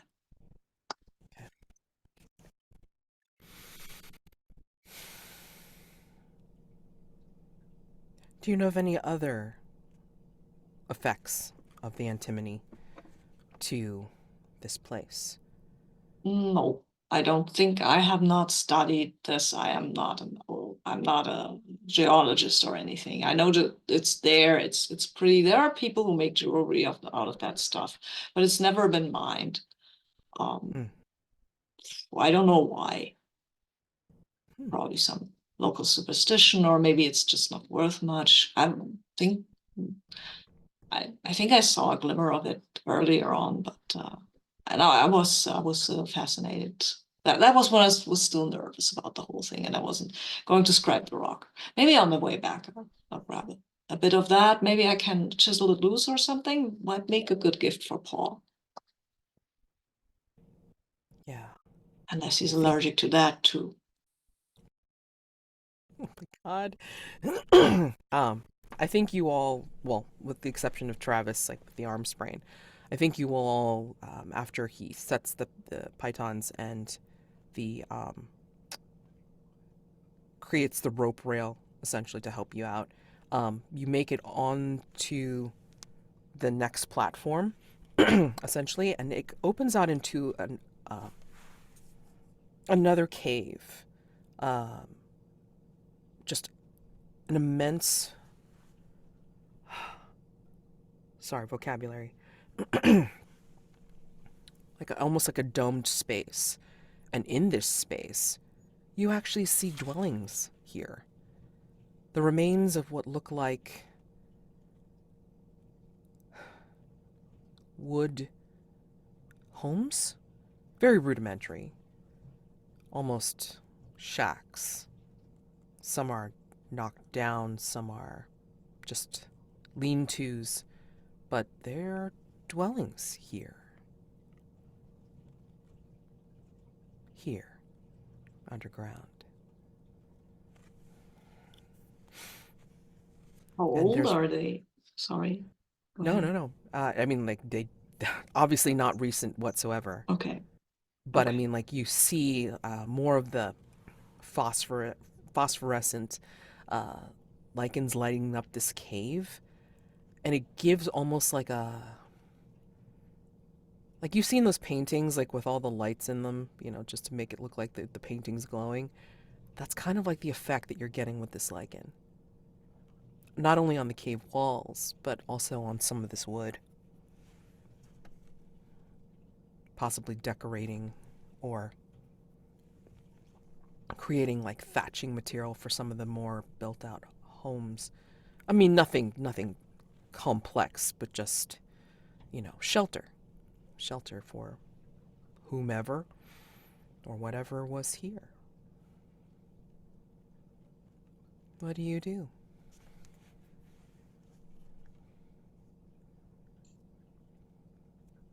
I think I'm going to like step into one of the foundations of these huts and like get a perspective on the patterns of lichen and everything from here. And I'm trying to formulate a theory on exactly what went on here. Okay. Um, I Study, you think? yeah, maybe study. Okay. Uh 1d6 to start. However many pips that you have in study. Uh, I two. love the headband for your picture, by the way. My God. And I think I'm going to spin a story. I Okay, so that think, gives you a second die. yeah, maybe in the book we discovered under our rental car seat, like some of the words, like there was like these sun rays coming out of it. Maybe it's like blue, or you know, temple, or like some words that now kind of make some sense.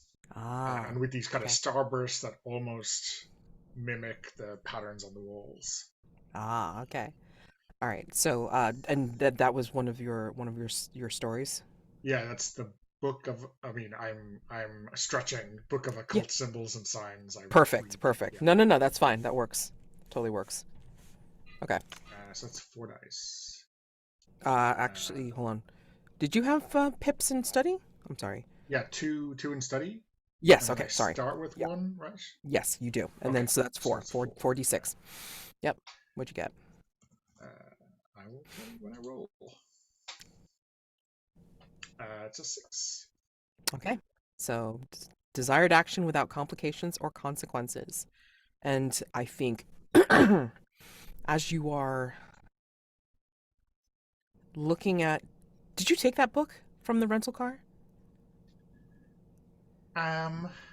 Yeah, maybe it's in my bag. You know, stuffed in my rucksack. Yeah. Yeah, so maybe like, when you see go into one of these homes still relatively intact, you do see some of these symbols that from the book as well as from the etchings, you know, earlier on, um, in this cabin, this shelter, and you are noticing that there's a pattern to them. There's like a sequence. Person,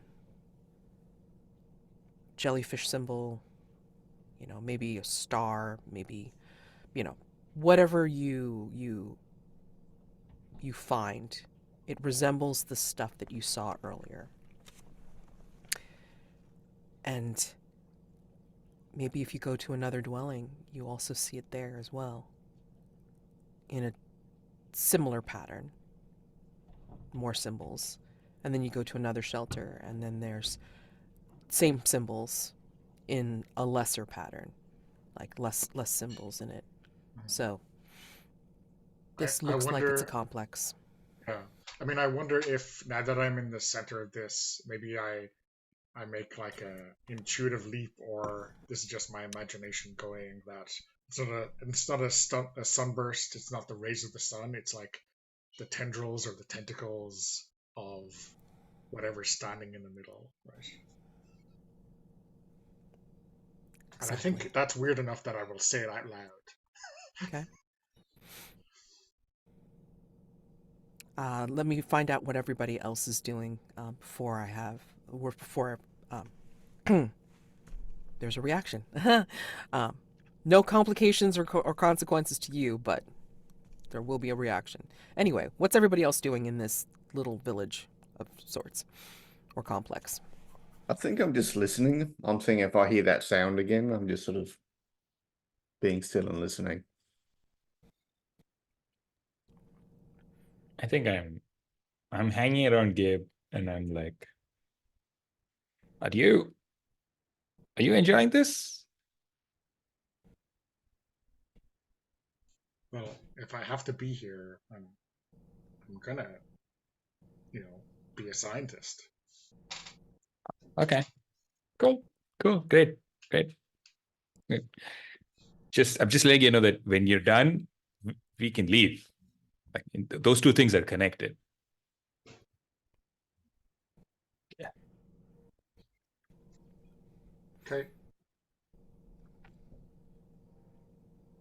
Enrique? I am fascinated. These are clearly old, and yeah, I don't know. I think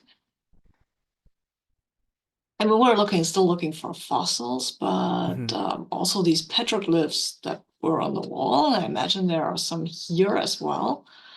So I think I will get distracted a little by looking at the petroglyphs and trying to piece together what story they are telling or trying to tell.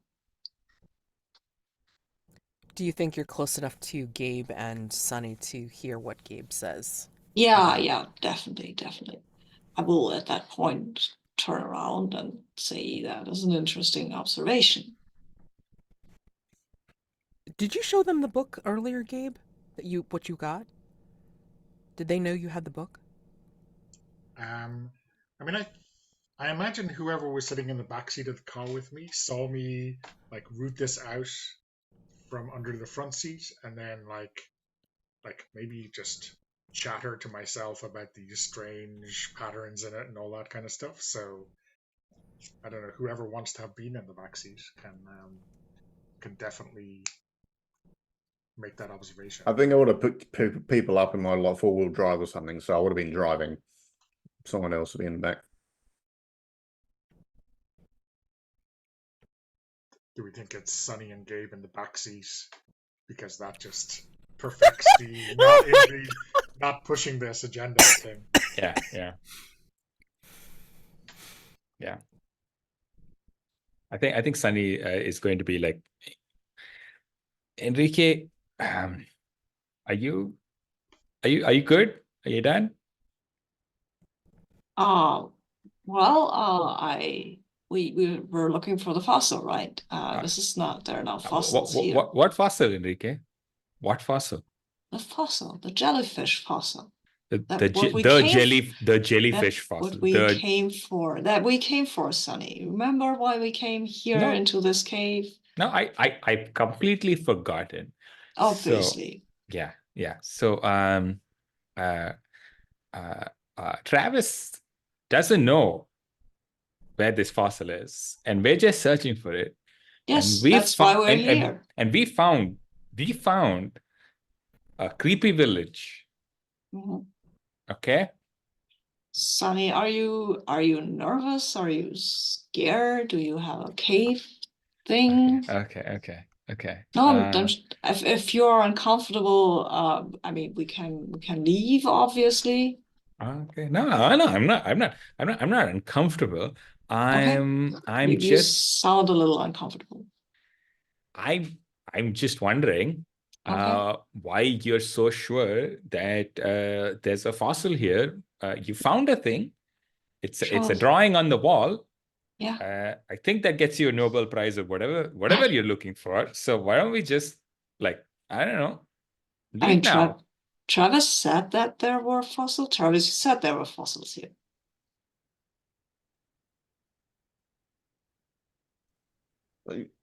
If you just stop and look for a sec, we may be the only people in the continent that have seen this. Do you get how cool that is? Who isn't that special to you? No? Oh, yeah. It's kind of it's definitely awesome. I was wondering about the fossil, but if we don't get it, well, hey. I mean, we found this. This is pretty amazing. Yeah. I feel like this is bigger than the fossil, right? Because Oh, you know, yeah, it probably is. Yes. yeah. I don't even. I read something about the people who lived here before, but I can't on the top of my head remember that. But yeah. I didn't want to say this, but like people go missing in this area. Like this people go into caves and then they don't come back out because Travis is like really good at caving, and he almost fell and broke his leg 5 minutes ago. So I just, I'm just like, maybe we like get this fossil or not get this fossil. Just do it quick. Yeah, I get it. You're not happy with being in a cave. That's fine. I don't doubt that there is anything to the people get lost in caves. Yeah, they're cave-ins. They probably didn't pay attention to their surroundings. Maybe they didn't have someone like Gabe who would catch them when they fall. Yeah. This is why I like Paul. Oh, no pressure. More. Suddenly I'm going to save you all. I mean, did I show you this book? And I take out that tattered paperback book and look, see the antimony here is making the lichen blue? And it's like here, you see the book, it says blue and it's got these starbursts or tentacles coming out of it. I think someone has been here before. Yeah, probably. You hear the sound coming from one of the entrances or exits, one of the holes that are distantly sounding off at the edges of this opening, and it sounds closer. The croak / screech.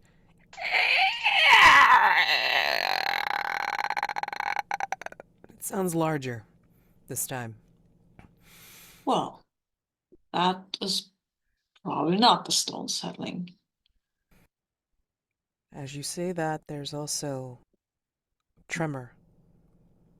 The book that Gabe is holding, the pages start to flap. You feel shuddering under your feet. And you hear from whence you came, you hear something that sounds like rocks starting to fall. Okay. I think I'll say just stay still. Just wait a sec. It should pass. I jump into one of the buildings structures. I'm just like, yeah, fuck it.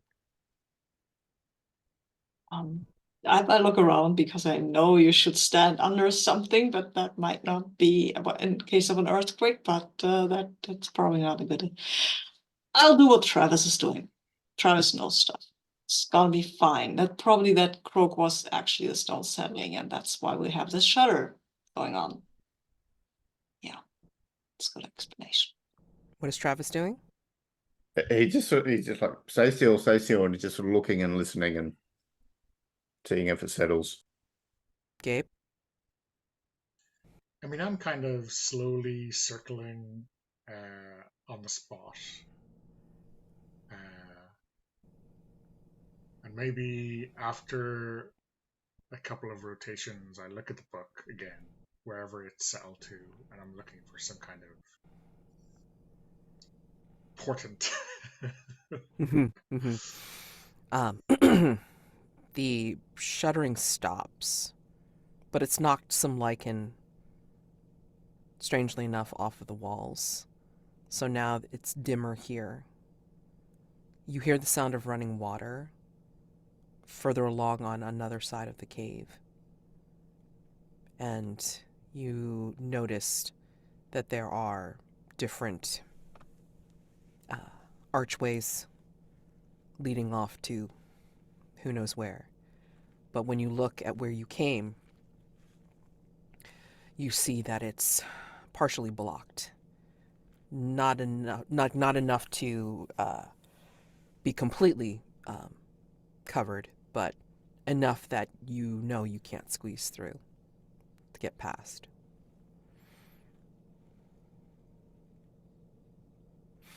Yes. What do you do? So, I'm addressing Sunny. So, Cassandra, what do we do now? I vote we get Travis to physically pull those rocks with his bare hands because this is his fault.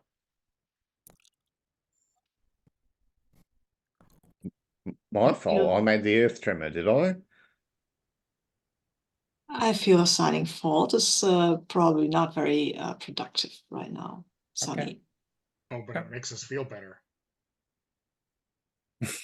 Oh, good. So we're trapped in this cave. How good. Yeah. Great that Sunny's feeling better.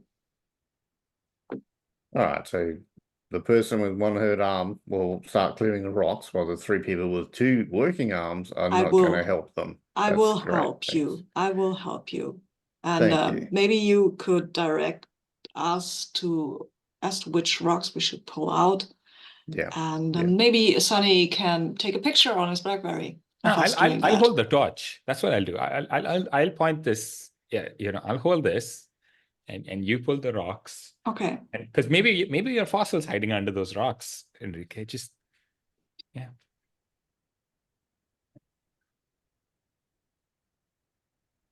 Gabe, you done you done reading your book? Yeah. I think I've had enough. Yeah. Mm. Travis, do you think we should be digging at the obviously unstable passageway, or do you think we can find another exit? I mean, given that you're the only one who knows anything about this cave.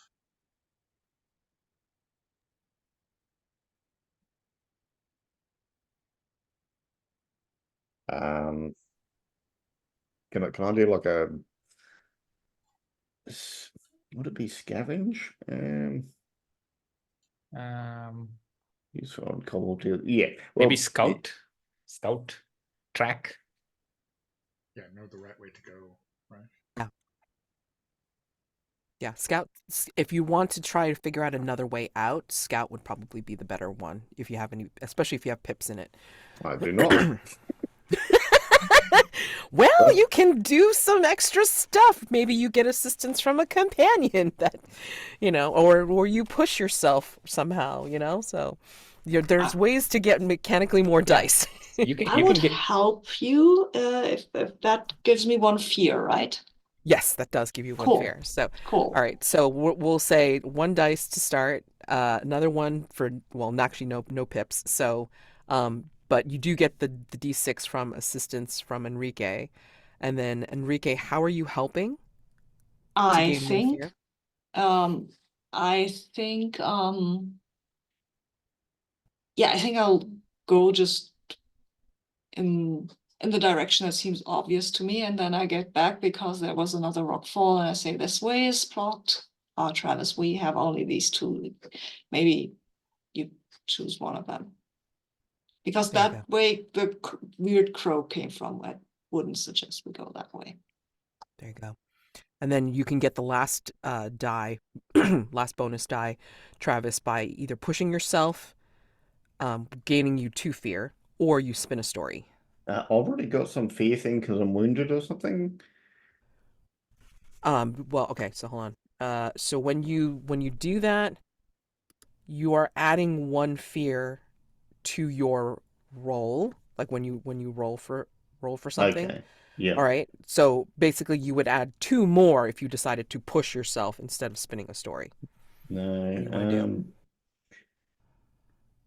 I think I'll do these have to be done in order, the spin of stories, or No, you just just pick out one of them.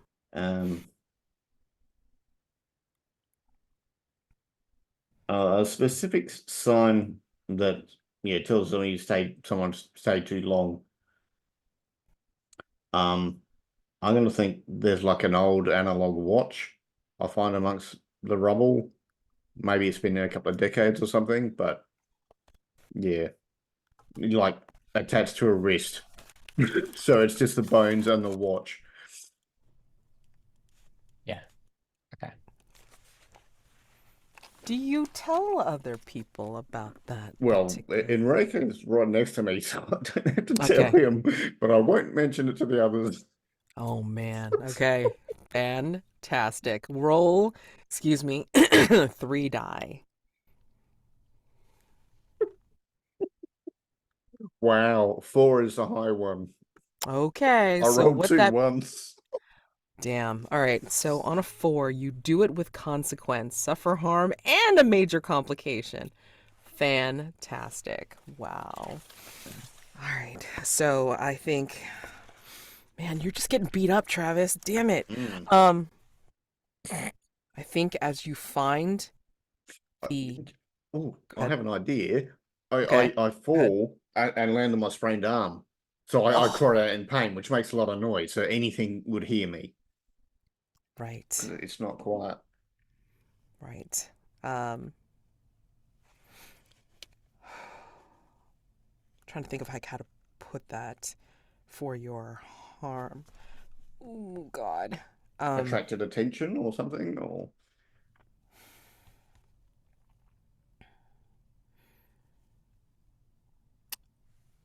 I'm gonna say,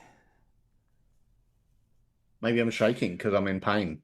No, it's yeah, before it was just numb. Now it's like actively making me yeah, shake. yeah. Go ahead and put shaking under the harm track, and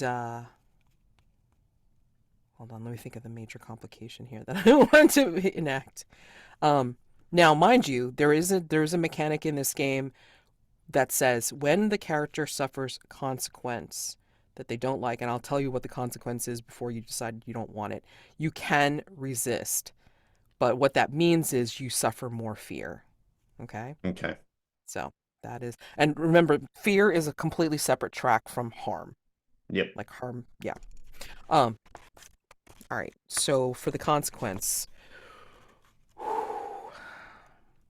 you do find the right way. But I think what that means is when you clear the way, but then you fall on the arm and it causes, like, a neurological reaction. I think you notice that you are not in the cave anymore when you go through that one exit, when you clear it and find the watch on the wrist. It is not it is not a new watch. It's an older watch, and obviously broken and cracked. But I think you will see beyond this entrance, it has opened up into what looks like a tunnel leading to the outside, but not the outside of the forest where you were. Beautiful. Bring it on. All right. So that is where we're going to leave us for the next break. Okay. So this will be, what do you need? 5, 10 minutes for this next break? What would you like? 5? All right, cool.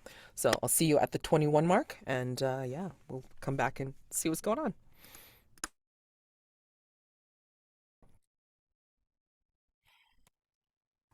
So Travis and Enrique find themselves at one of the other entryways or exits.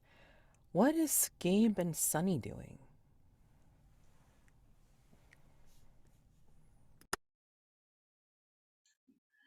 I mean, I would have assumed that we were sticking together, but what do we think? Did we have a better idea than Travis? You know? Yeah, yeah.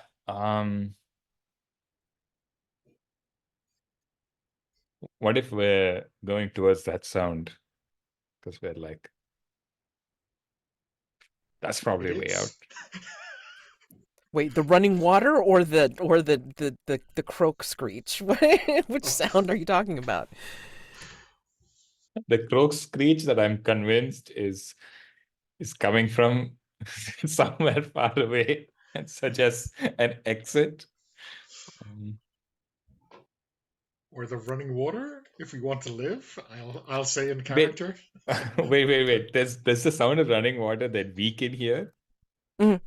Yeah. Oh, we can hear that. Oh, then we're there. Oh, of Yeah, course we because go to this. Enrique was following the running water to follow the sediment trails. Oh, So, I mean, Enrique was following the sound of running water, and oh yeah, of course, let's go towards that. But that puts us with Travis and Enrique, right? I mean, that's not a problem. I'm happy if that's the case. I'm not like, oh, like, I'm willing to entertain like whatever entryway or exit that you guys want to take. This is a very big cavern with the abandoned village and like all the little nooks and niches and crannies and stuff like that you can look at. But the way that you had come, that particular entryway is partially blocked. So, um, am I given to assume that Travis and Enrique were working on the the entryway back or elsewhere further forward? Let's establish that first. Especially if Enrique is I still... understood that they were looking for a new exit. Yes, okay. Whichever one looked easier because my arm was hurting. Yeah, I trying think to be I think it was exactly, for yeah. new. I think it was for a new exit. So I mean, like you were like just clearing a path, helping Enrique clear a path like towards going further in, and this is where you find the watch, the old watch with the bow on a bow. And just wanted to know if Sunny and Gabe were going towards a different entrance. I don't know why Mac does that to me. Hand signals. I don't know. Weird. Anyway. Just balloons. Celebrating like ruin at this point. Yeah. Oh wait, sorry, wrong game.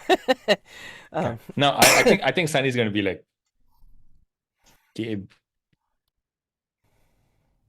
which direction is going to get us out of here?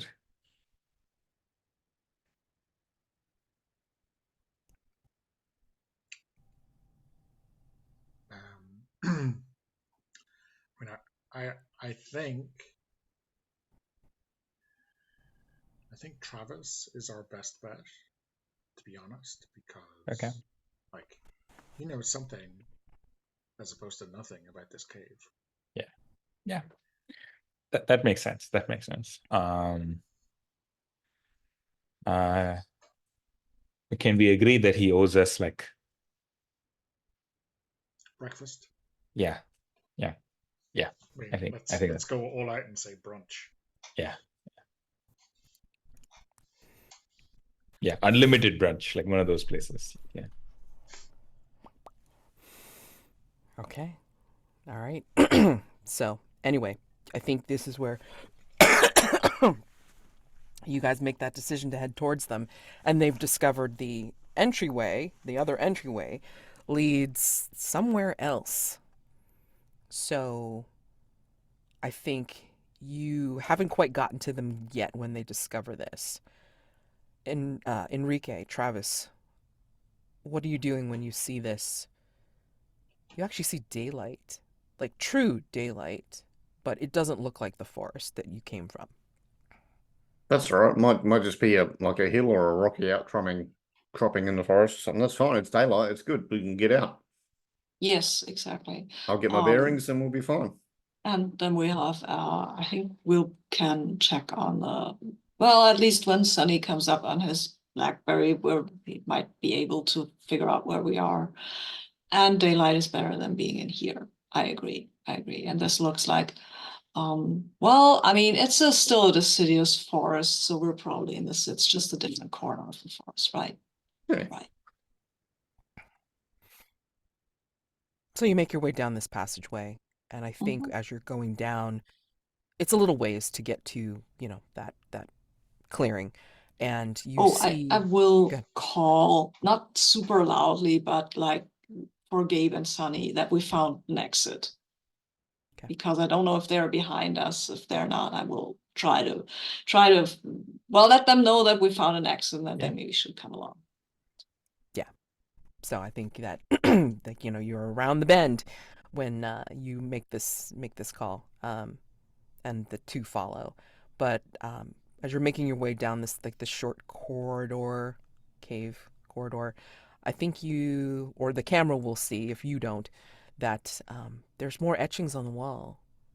Some of these bumps and ridges, like the camera sees them as a giant pattern of the jellyfish type beings, and as you're exiting the cave, it looks like the tendrils are reaching towards you both.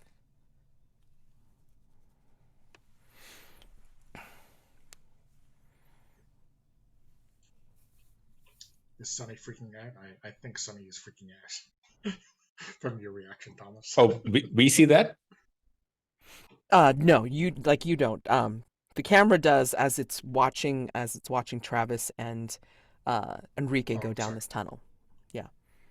But I will say that behind you two, as you're making to follow the other two, I think that you see like a shadow on the wall, and coming from behind you from one of the other niches, maybe above the initial entryway, you hear that croak screech again, and it is closer, and you saw the glowing lichen, but this time more lights appear through some of these niches behind you.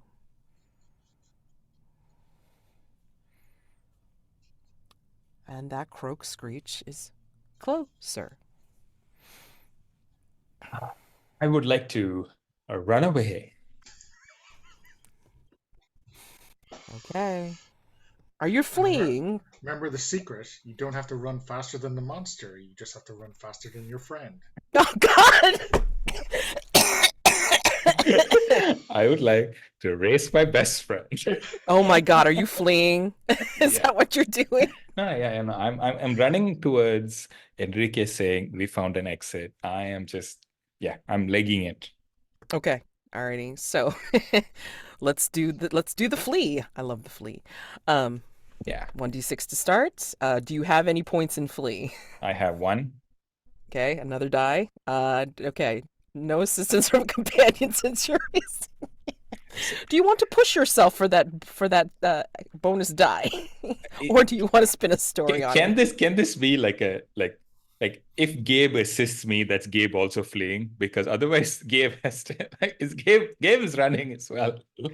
Yeah, maybe like maybe you're both running, but like maybe you're pushing each other. Like go, man. So Is yeah, there a group action in this Forge in the Dark game? no, it doesn't No. seem like there is. But I'm gonna say that like if you're fleeing too, you're basically pushing each other or helping each other, however you want to put it, and automatically, Gabe, you get one fear. Yeah. You know. And then yeah, so for that last bonus die, uh Yeah. Sunny, do you want to push yourself for gaining 2 fear, or do you want to spin a story? I'm happy to spin a story. Okay. Pick one of those things and then Yeah.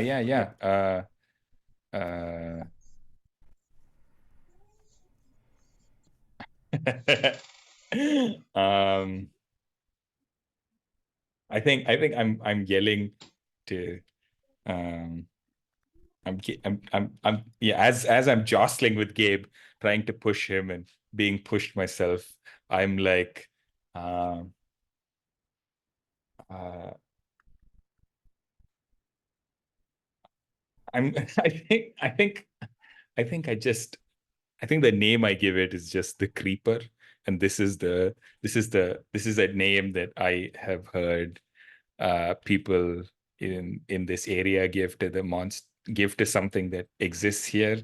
Um, when I read about those hikers disappearing, it was very much like somebody somewhere gave a quote to the paper going like, "The creeper got them," and the journalist who heard that was very excited to write that down. Most interesting thing article. So I'm absolutely just uh, uh, grabbing Gabe and going like, "It's the creeper. It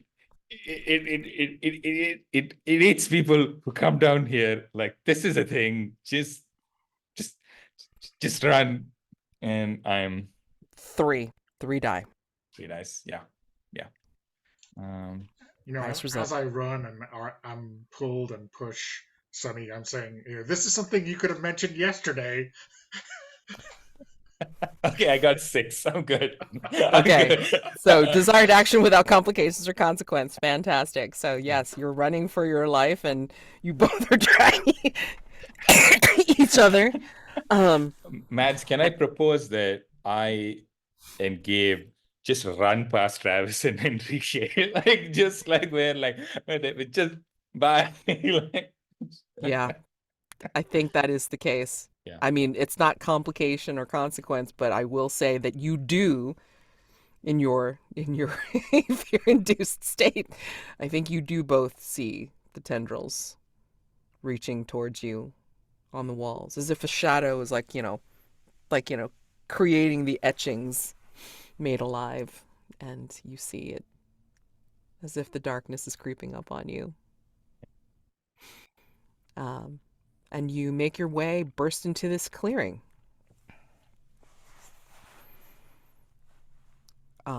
Creeper, creeper. And Travis, Enrique, you are just busted past by the yelling form of Sunny and Gabe, like just kind of push pulling each other like out the entrance, out of the entryway. I Does look that at Travis and say, something must have creeped them out. Some people are not made for caving. No, I think I would have some sort of survival knife, and I'll sort of pull it out, and I'm sort of looking back and looking forward occasionally, keeping an eye on things because like they're not running for the hell of it. It must be something. you look back, Travis, and you realize that it is completely dark.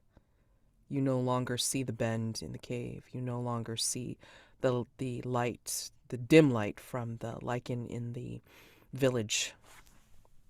You know. Let's keep going.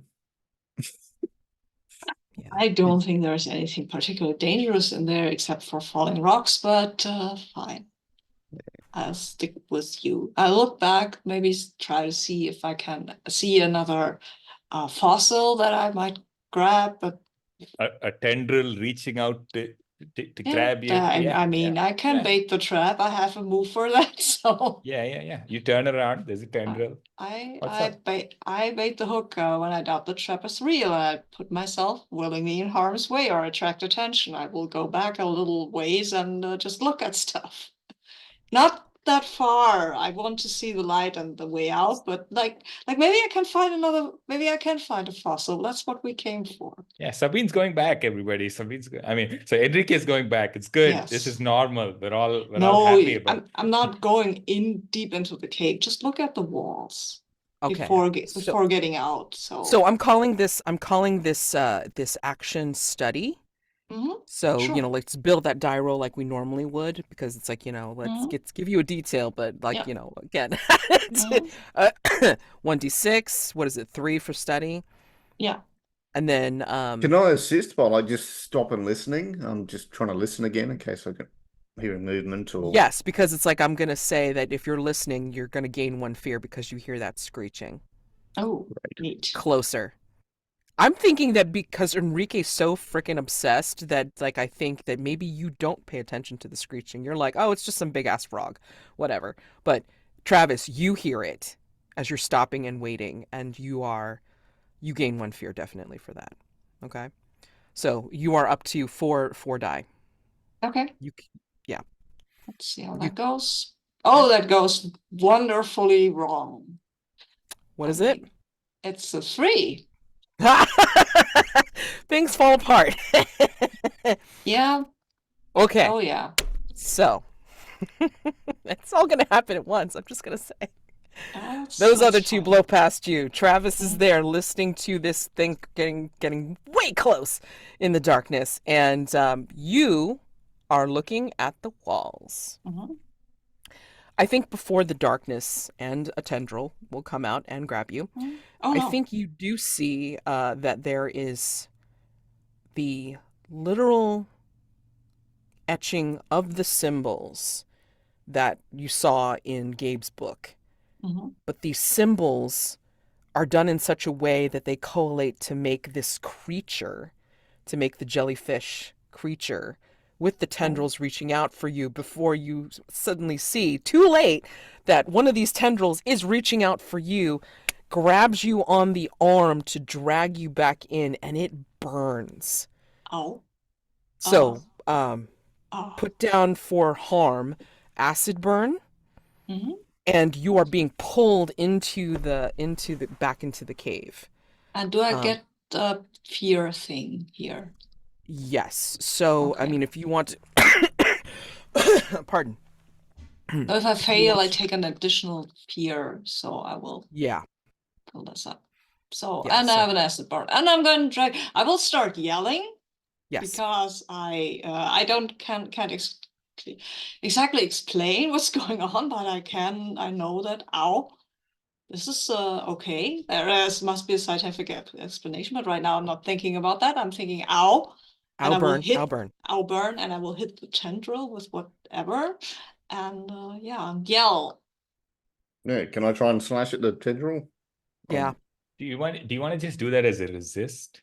Can be just Yeah, if a character suffers a consequence they don't like, you Oh, choose to right. resist. You're right. I can resist. I would try to resist that. Yes, Yes, it please. works, but I mean, like, you know, it's Mm.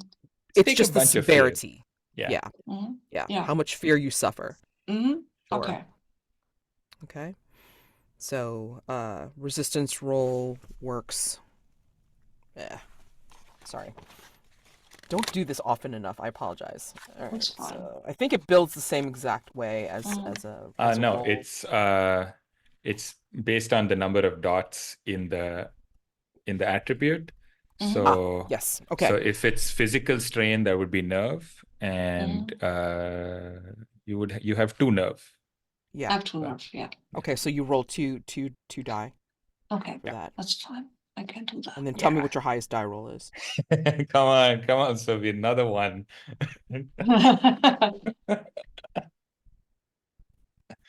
Ah, Thanks. There is a 6. wow. Nice. Oh my God, you suffer no fear from this, Ooh, except for the one except for the my- one that you got for yeah. using bait the hook. Yeah. Yeah. That's fine. Yeah, but yeah, that's fine. As a player, I want to see monster thingy here happening. Yeah. So I got what I wanted. Exactly. So it doesn't. It hasn't really grabbed me, right? I get it. Right. I think maybe, like, you know, with Travis's help, of course, like, you Yeah. know, maybe, like, you know, you kind of like squirm away from it. Yeah. Or he and- cuts the tendril, and then we both Yeah, move but- away. And then maybe this is where you're like, oh no, it's a completely rational thing. I don't know what. Yeah. I don't know what, but there clearly is a living fossil in this cave. How amazing! I have a bit of the tendril. It's kind of burny, and I will try to get it off. But this is evidence. You see that there's something in the cave. Maybe Well, when we're outside yeah, now. maybe.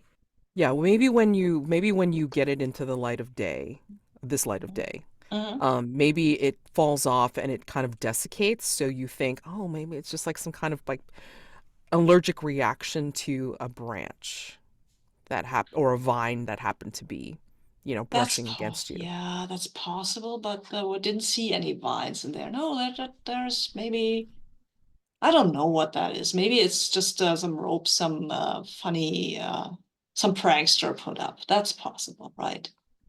Yeah, probably just some prankster. You all make it out. First two, obviously, like much faster. And maybe you throw yourselves on the ground and like just welcoming like the light. But I'm gonna say that this is definitely not where you thought you were. The trees are different. The ground is different.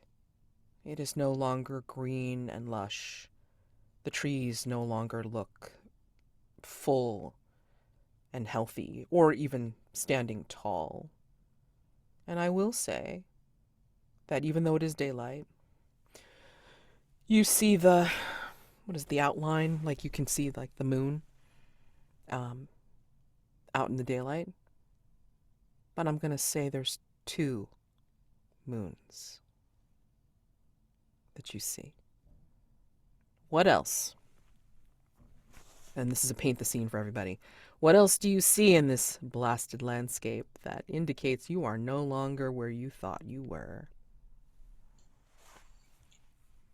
I mean, I think maybe as our eyes adjust, we notice that these trees don't have green leaves, they have like blue leaves.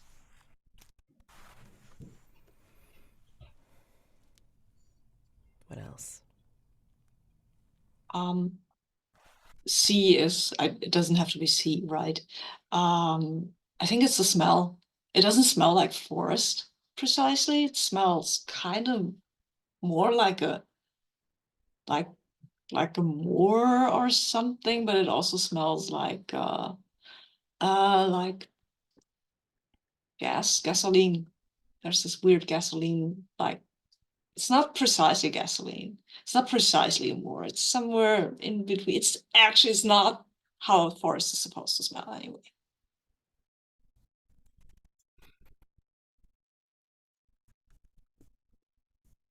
I think there's a big stone with those occult symbols from the Gabe's book. There's a bunch of them on it.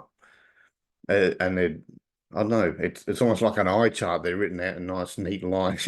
So it makes more sense here if you could understand that language.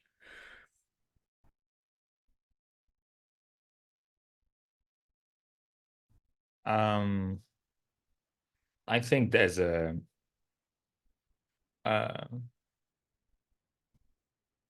I think there's a lake and there's a boat on it. Yeah. Anyway, yeah. Excellent. And Because I was gonna say, like, you still hear the water, yeah, or what sounds like water. yeah. Yeah. So I think it's a jet black lake, and there's a nice red colored boat. Doesn't look like a modern boat. Looks like like a small fishing boat made of wood, just floating there.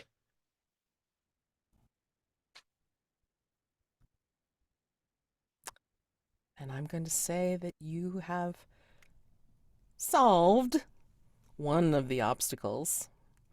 I'm going to say this is where you can act on your character advancement. So the way the characters advance is that you add +1 each to 2 action ratings, or +2 to 1 action rating. So 2 points that you distribute however you want. Action rating cannot go higher than 3, obviously. And then add another special ability.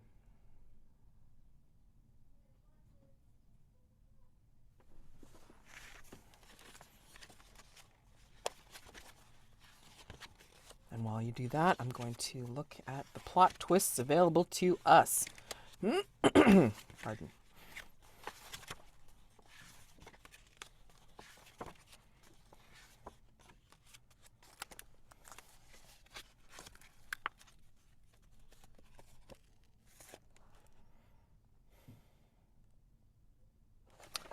And I'm going to give this to the table.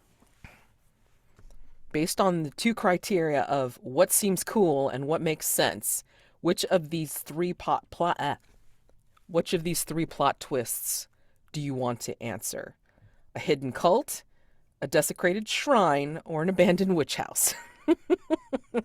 Here in this landscape. Which one of those would you like? The shrine thing. But, Okay. Alrighty. So. Alrighty. So. Shrine. Okay. So I'm gonna ask these questions. So excuse me for typing these out as I go, because then I'm going to also put your answers down in here, and that's how we're going to blast into Act 3. All right. What piece of the natural landscape has been corrupted to make the shrine? As if it's not already weird. But what looks corrupted to make this shrine by the lake?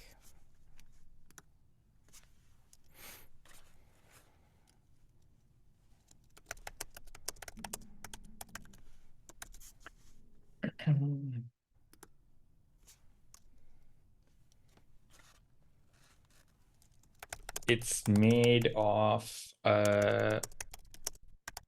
jellyfish fossils. And I'm gonna just just call it and say that this shrine is in the middle of said lake. Nice. Yeah.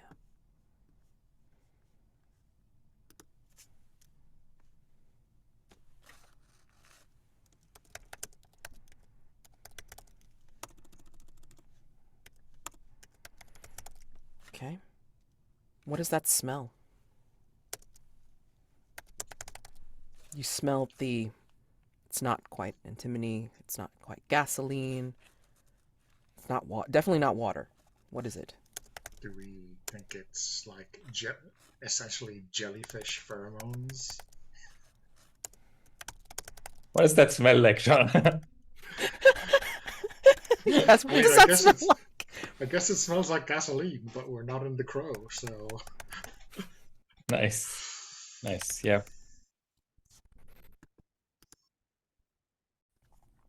Okay. What offerings have been left by this shrine? You see this jellyfish, delicate jellyfish bones or goo or what have you, creating this shrine, but what offerings have been left on this particular island patch? can I make a suggestion? I wonder if the rest of Wristwatch Guy is here. Their bones kind of arrayed in this sunburst jellyfish. Yeah, I was thinking he was someone in the 50s, so it's like an old school suit and hat and yeah. Nice. And some more modern day hikers. Just all of them. Just Yeah. just arranged. Fun. But if they got hit by the jellyfish tendril things, their bones might be twisted in agony. And finally, what evidence is there that the hunter comes here frequently?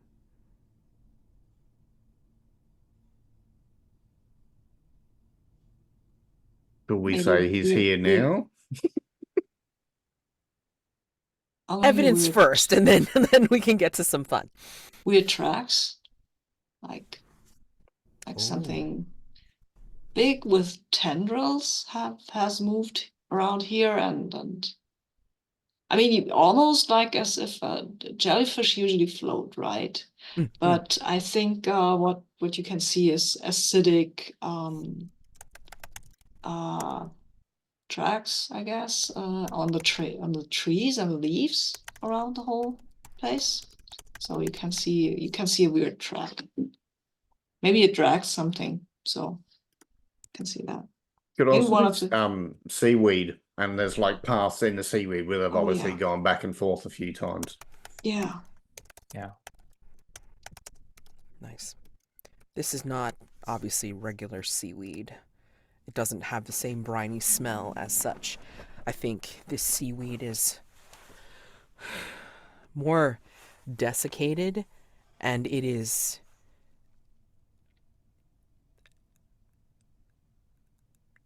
something more rubbery feeling and looking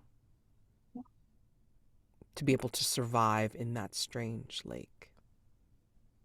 Yeah. And when you look back after you get your bearings and see these things, the mouth of the cave no longer looks like the cave. Oh no. It looks like it's sunk down into the ground and is more of a pit that you've crawled out of. And a lot of these tracks lead from there to the temple, to the shrine in the middle of the lake. Nice. But perhaps behind this shrine, you see what look like these prismatic holes in space, in the What? air. Hey. And through these prismatic holes, which are essentially like hovering over the island, basically, you see what look like different worlds. Maybe a desert in one, or a place with 3 suns in another. And then a lone one that looks like it's closer to the ground, but still on this island. Something that looks like the forest that you came from. Gabe, was there something in that cave? Because I feel like I'm tripping out or something. What is this?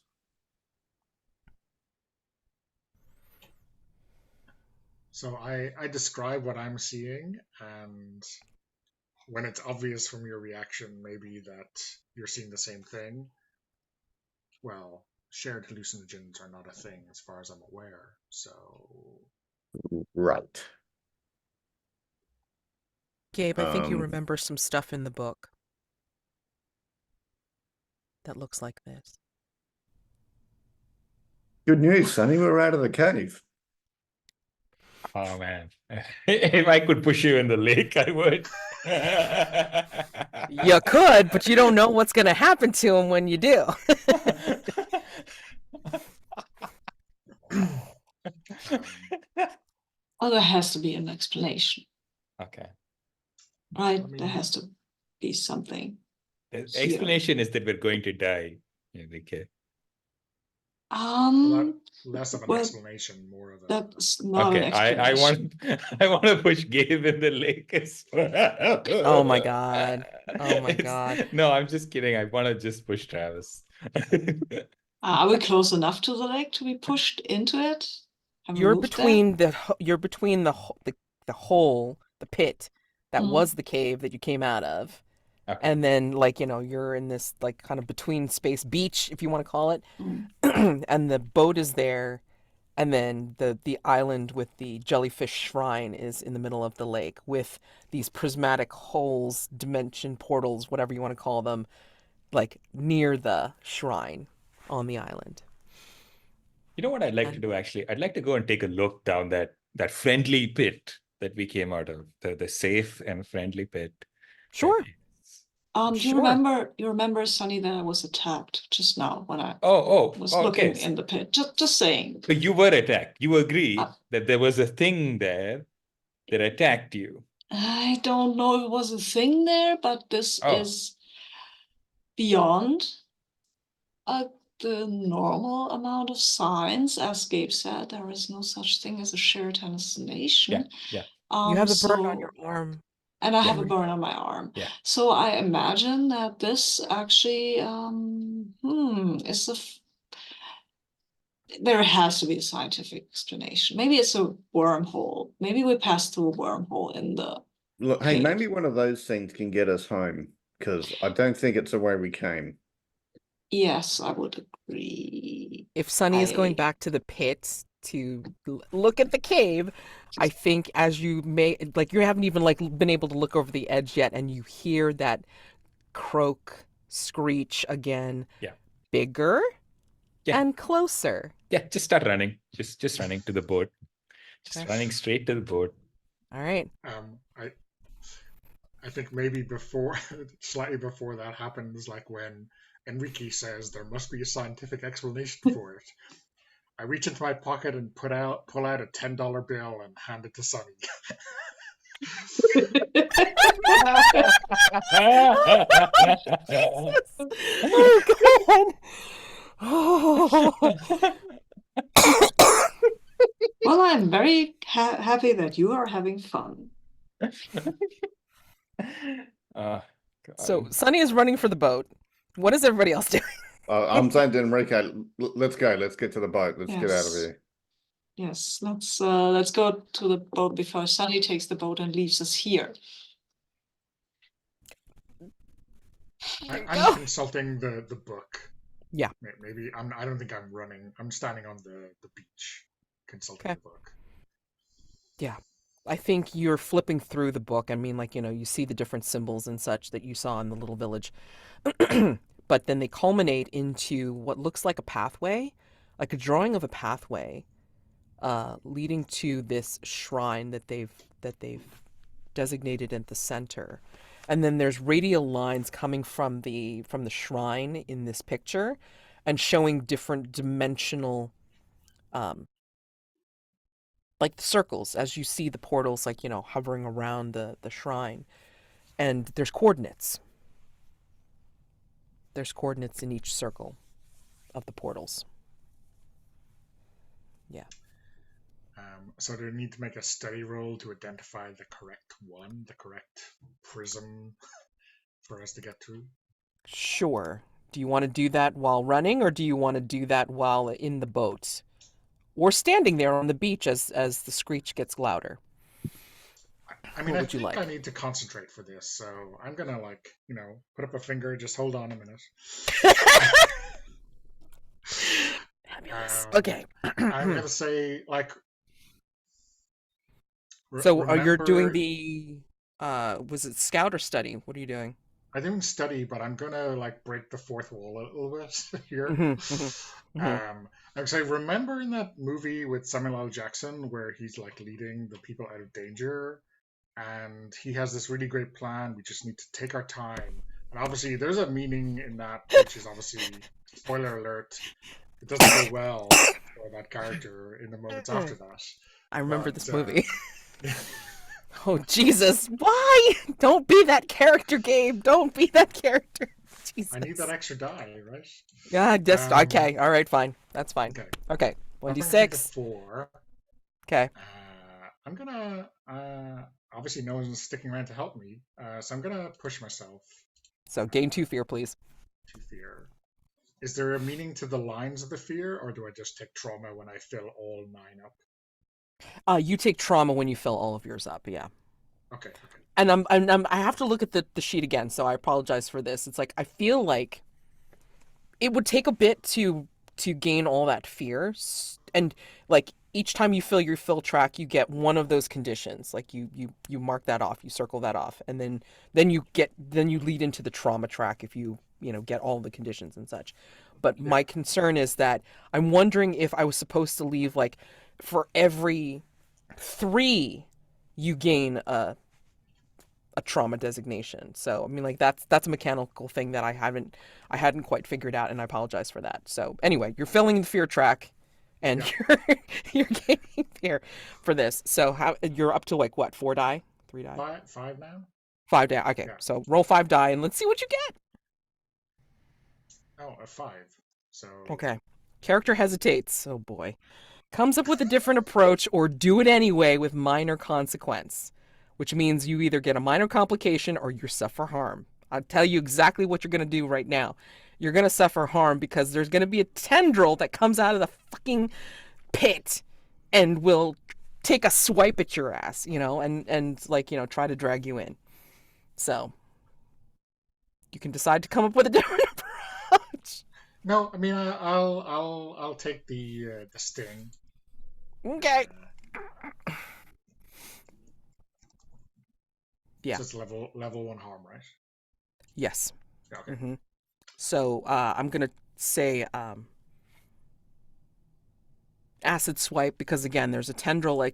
You hear that screech just as you come up with your ooh, here it is, and then I think this is where the one tendril will come in and swipe at your ankle. So, yeah. You could put down acid burn, yeah. But does that finally wake you up? I mean, you realize that the coordinate. Yeah, I mean, as I am this thing is trying to drag on my foot as I kind of fall down on the beach, and then I shout across the boat exactly where we need to head, and then I kind of kick it off and start running. So yeah, I mean, but I am absolutely certain that I did the right thing because I stayed calm and figured it out, and the shark didn't bite me in half. I mean, the jellyfish didn't pull me into the hole, so I'm happy. Okay. I feel completely justified. Okay. Oh my God. Yeah. So you identified the right dimensional portal to lead back, and so you're all piled into the boat. Now, you're all piled into the boat. You've got to get to the shrine island to be able to reach this portal because these portals are, again, hovering around the shrine itself. So, I'm going to say that as you're in the boat, complete with paddles, that's what I meant to say, complete with paddles, you see looming out of the pit this dark shape. It is immense. You cannot conceive of what this is, especially Enrique. I'm sure, like, if he's looking I'm back. looking in the other direction. I'm not looking back. Perfect. I'm looking at the Perfect. somewhere else. Perfect. I don't want to see. I don't want to see this. This doesn't exist. Right. Perfect. Because basically what the camera sees, the camera is shuddering as if it's like, lifetime footage. And it sees a dark shape rise out of the pit, and tendrils start to crawl out of the pit as well to help it gain traction on the beach. And you all are paddling for your life to get to the shrine. So, I think you do make it to the shrine. It's still following some kind of physics where it's got to worry about weight and mass to be able to get out of the hole and then make its way to the island. But I think you make it there first. And you see this jellyfish shrine up close and personal. And all the array around it. Question. Does it come up in anybody's mind as you make your way onto this particular island how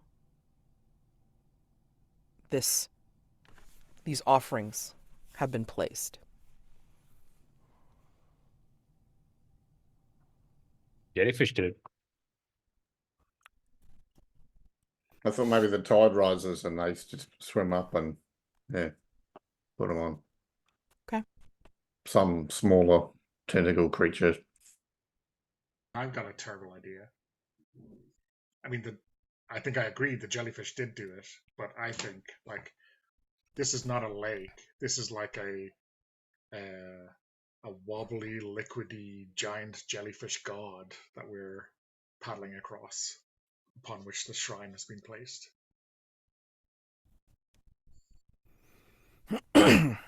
Thanks. I told you it was a terrible idea, I don't see that. This is not a tentacle god. This is just Enrique is focused on the door. Yeah, I mean, yeah. There's the door. There's the way out. It's a normal door. This is just viscous water, and it's probably just a drug trip. And when we get back, we will realize that we all see totally different things. You see the shrine as a great building compound as you get closer, and you realize it's like there's a large gate that you cannot climb. I mean, a large like fence that you cannot climb, and these portals that are indicated in Gabe's book are in it. Like you see them hovering, but it's almost like a mirror in the sky to what actually exists within the compound. And I don't know whether you noticed, Enrique, but those symbols from the village are inscribed upon the doors of this particular shrine before you make your way in. So we have to get over a fence or into the shrine to get within the compound. We might need to solve the puzzle, which is good because that will distract me from whatever else I'm seeing. Because solving a puzzle that seems easy, right? Yeah. So I will study these symbols. Sure. I would like to boost somebody over this fence while this important study is happening. I would like to. Damn. Okay. Yeah. So we got Enrique at the front doors gate, whatever you want to call it, and then we've got Sunny trying to boost. Okay, so you're gonna boost somebody else? Yeah, I mean, somebody has to stand there and go like, "I'll boost you," and that's me. And I'm looking to Travis and Gabe, going like, "Who's gonna get boosted over this fence?" Yeah, I'll do it. I'll go. I don't want to wake the kids up. Mummy's already angry. Yeah. Also, Travis is injured, so I think it makes sense for Travis to go first. Yeah. Oh god. Okay. All right. So I think this should be Travis's role because you're getting assistance from Sunny. Sunny is fearing like hell right now. So that's already a die. You already get the first die, and then would you say this is risk to take a chance and do something foolhardy and desperate? Yep. Okay, so you get the die for that. How many pips do you have in risk? Any? Just one. Okay, so then you get that die. And getting assistance, and obviously Sunny's got one fear. Any push yourself or spin a story for that Um, last bonus. You've got You lots could of push fear. You yourself for could 2 just fear. push yourself. oh, see, there's spin a story about a detail about the place where the hunter rests. I was like, maybe I was right. There are little kids. It's smaller versions of that thing. I can see them, and now that as I'm getting closer, this is like a nursery we're breaking into. Okay. Yeah. I think as you get boosted, maybe you see like little jellyfish In fact, things here. little. Well, okay, human-sized, wearing robes and shit that are guarding the gates, guarding the portals. You got 4 die here, so go ahead and roll and Fantastic. tell me how it goes. Oh, I got a 6. Thank Christ for that. Well, yeah, you get boosted for sure. I mean, they don't notice. I'm gonna say that they don't even notice you. They're very intent upon tending to these portals, um, and doing ritualistic things. Maybe they're chanting in their bubbly slash screechy croaky way. Yeah. And they don't have hands per se. They only have tendrils. No faces. Just weird jelly-like blooms coming out of the robes. Jellings. Yeah, jellings. Jellings. Oh my god. Okay. And then Enrique, you are studying at the front. I So am, yeah, I'm studying. 1, 2, 3, 4. Yeah. I'm assuming Gabe's not there, so no assistance from a companion. So I don't do know you? where Gabe is, or Gabe was tagging behind, right? He's still, Yeah, no, he was in the boat. He was in the boat with us, so yeah. But you've I been don't so know. intent. I'm gonna say that you Yeah. got there first, but you Well, got caught by the hang door. on. Gabe's been waffling on about this for like the last day or two. Can he have kind Yeah. of retroactively helped by talking and helping? Holding up the book. I don't know if you want to do that, Don. No, I'm happy That's to help. I think I'm neither being boosted nor boosting, so I'm in a position to okay. All And right. you So have the then, book. mark a And few. you have the book, yeah, so that's perfect, actually. right. And then I think you gain one. Well, you got the book, so then you gain 1 fear. So that's 5 die already. Yeah, Can okay. go for that final bonus if you want, or stay with 5 dice. I What would have you no like? idea what giving you some more myth pool things would Just gives mean, me more but fun. Just, it gives you more fun. Okay, we want you to have fun. So I think I you will, don't have to. I'm just saying. I will. Okay, I so think 6 I will, die, but yeah. push yourself or spin a story. I spin a story, obviously. I mean, that is the most fun part. I Okay. think, and I will go with the thing that fell from the sky a century ago, and I just remembered that yeah, there was a meteor that fell from the sky. Oh no, I have a better idea. There was a military plane that fell from the Like sky a a century Japanese ago. Zero from World War II. No, no, no, no, no. It was a US military plane. They kind of hushed it up. They're never very clear what was on that plane or why or what for. Yeah, yeah. I tried to follow up on this, and then I had weird noises on my telephone, like my landline. But okay, maybe this is all connected. Oh, yeah, and I do get this condition, right? Because I've maxed out the first fear track, I will take paranoid. Okay. Yeah. Because I feel that fits right now. Yes, okay. Yeah. So I'm also 6. paranoid. 6 And I die to got 6 roll. dice. Okay. Oh, conspiracy So theorist. Yes. Oh God. Sorry. and I've got a 6. So yay. So I can yay. I can solve that. Yeah. I mean, put it together, especially with like, these stories that can't be told. Like, you are thinking upon like maybe some of your side research. Yeah, you're fascinated with jellyfish fossils, but maybe like, your side hustle is is creating data tables for like, the conspiracy group that was investigating the downed plane, and maybe you remember these symbols from that particular crash, because there were some pictures on boxes that had these, but they were in a particular sequence, I'm going to say. And you were able to see these symbols in the door, and you realize that they're movable tiles.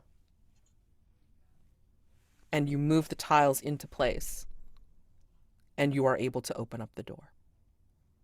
Yep, easy peasy. Swing inward.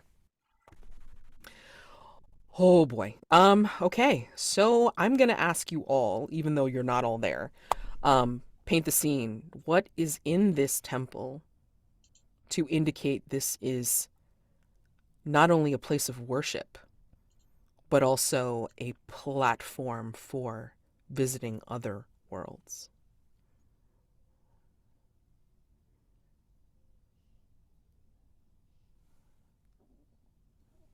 What do you see inside this shrine that indicates such?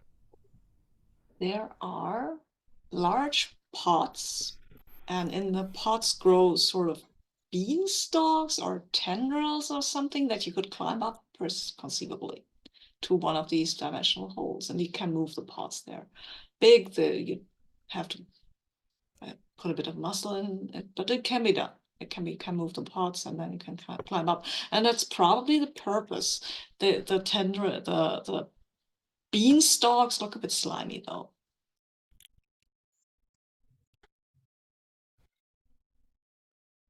What else do you see in this place?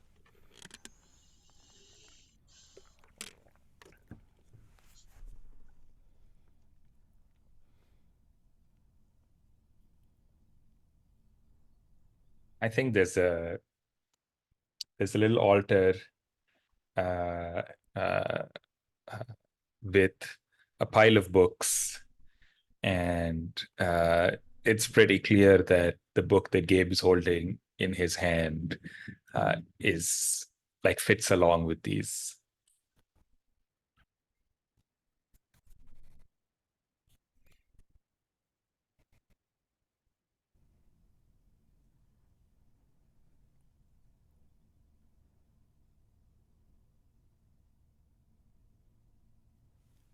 Could there be some like pictographs on the wall about like 4 people going down into a cave and then meeting this jellyfish-like creature and then escaping to this sort of lake with an island in it? And then becoming friends and living happily ever after.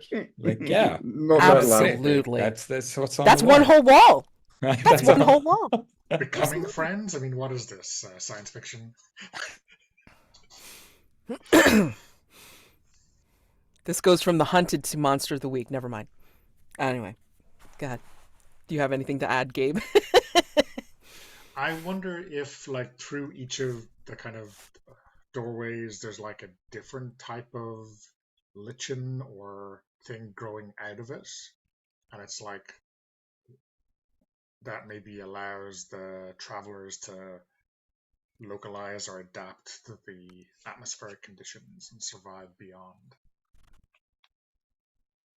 Yes. So, beyond these walls, you do see out into the garden of the fenced-in area Oh, where Travis is. where Travis is, right? But Gabe and Enrique are in the temple itself, like No, seeing I'm in the things. temple as well with them, because if nobody boosted me over the fence, there's no way for me to go that way. So I've come along with these two.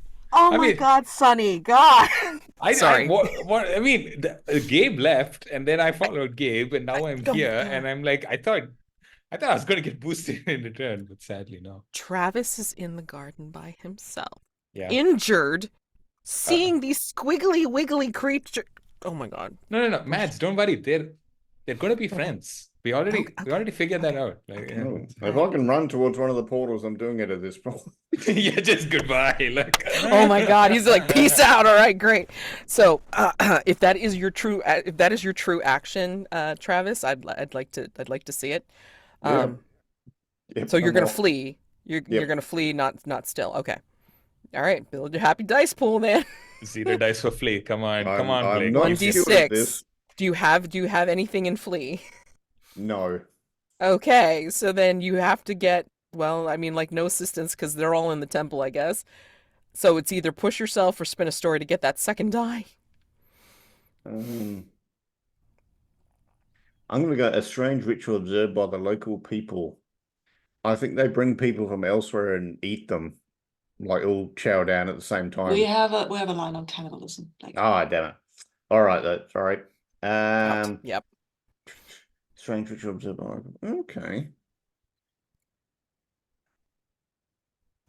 Yeah, maybe they try and teach them the symbols. They try and teach them their language and their religion and stuff, and yeah. Blake, but So you have they an they're ability gathering that lets you students. just roll a fortune roll when you do something ridiculous and hope it works. You could just roll 4 dice and not bother with any Yeah, of this yeah. stuff. All right then. Yeah, because Deal you've got with it. like 3 luck and you get +1 dice. You could just roll 4 dice.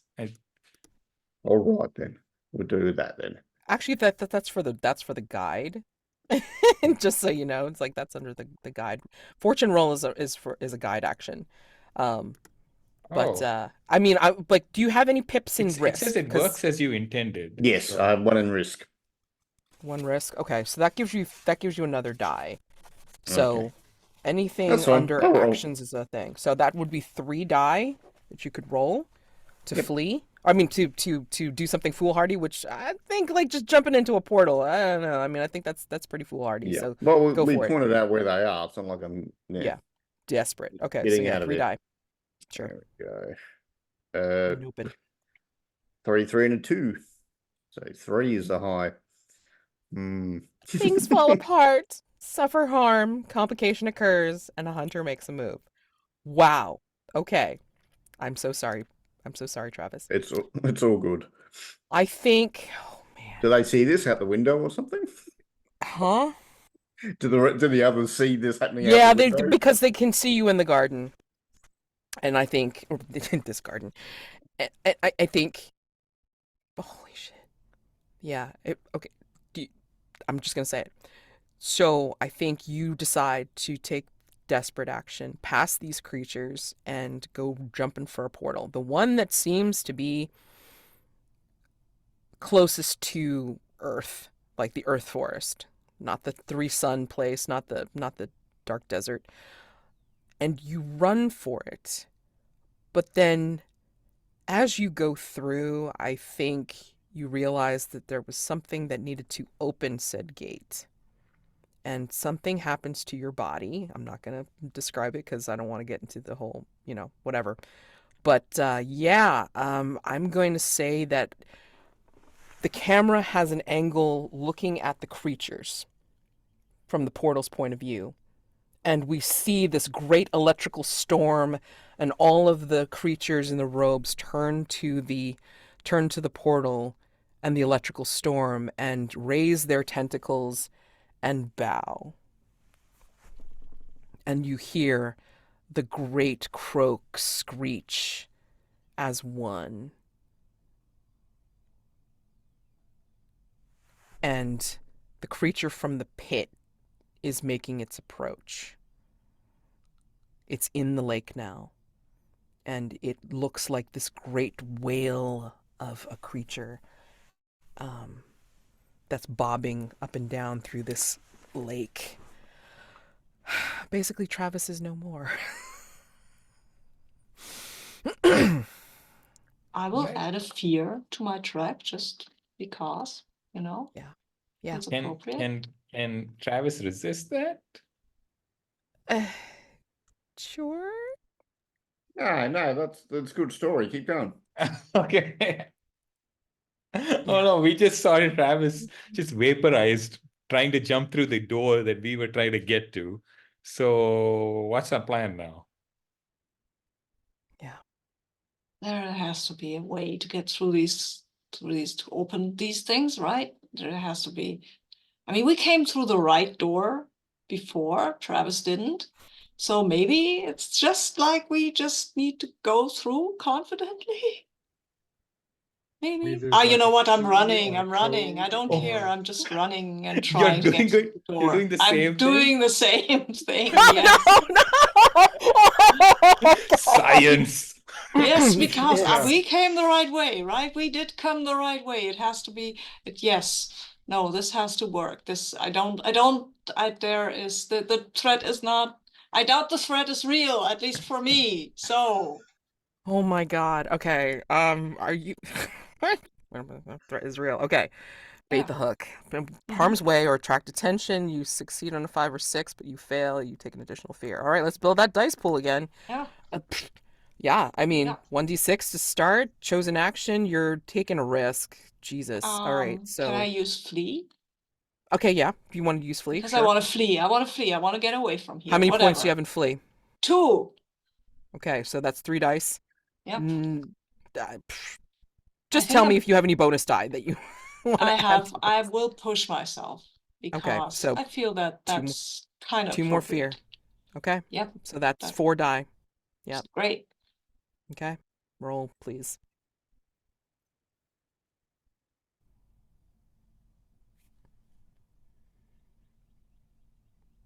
Yeah, no. That was a 4. Anyway, well, Oh, okay.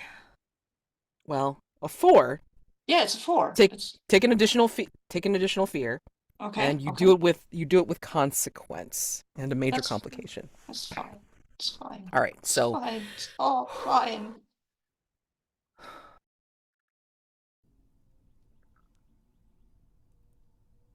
you make it through the gate. You feel not burned, but you feel like there's like shocks going through your body, like your neural net is just having like spasms. And when you come out, you realize you're back home, back in the forest, but you're in the middle of nowhere. Like, you know you're near the cave, you know you're near the car, the cabin, whatever, but you're nowhere near anything right now. And we go shoving right back to the guys. I think as you're coming out of the gate and realizing that you're like, you're in the middle of nowhere, I think you're still shaking, like physically shaking. And we will come back to you in a little bit. Okay, what are you two doing? What is Gabe and Sunny doing? Holy crap, doodle do. I mean, you see that Enrique's made it.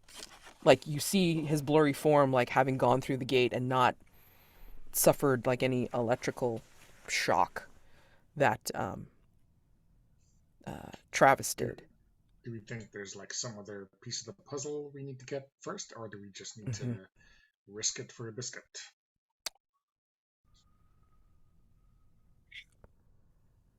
You have the access to the books. You are in the temple right now. You shrine right now. And yeah. Listen, we have all of the wrist-taking dice between the two of us, so yeah. What's the worst that could happen? Yeah. You know what? I think it makes sense because Sunny does not believe that Enrique just got through that portal. Like, if Travis couldn't do it, Enrique couldn't do it. And so I would like to, if Gabe is going to investigate, I would like to help her.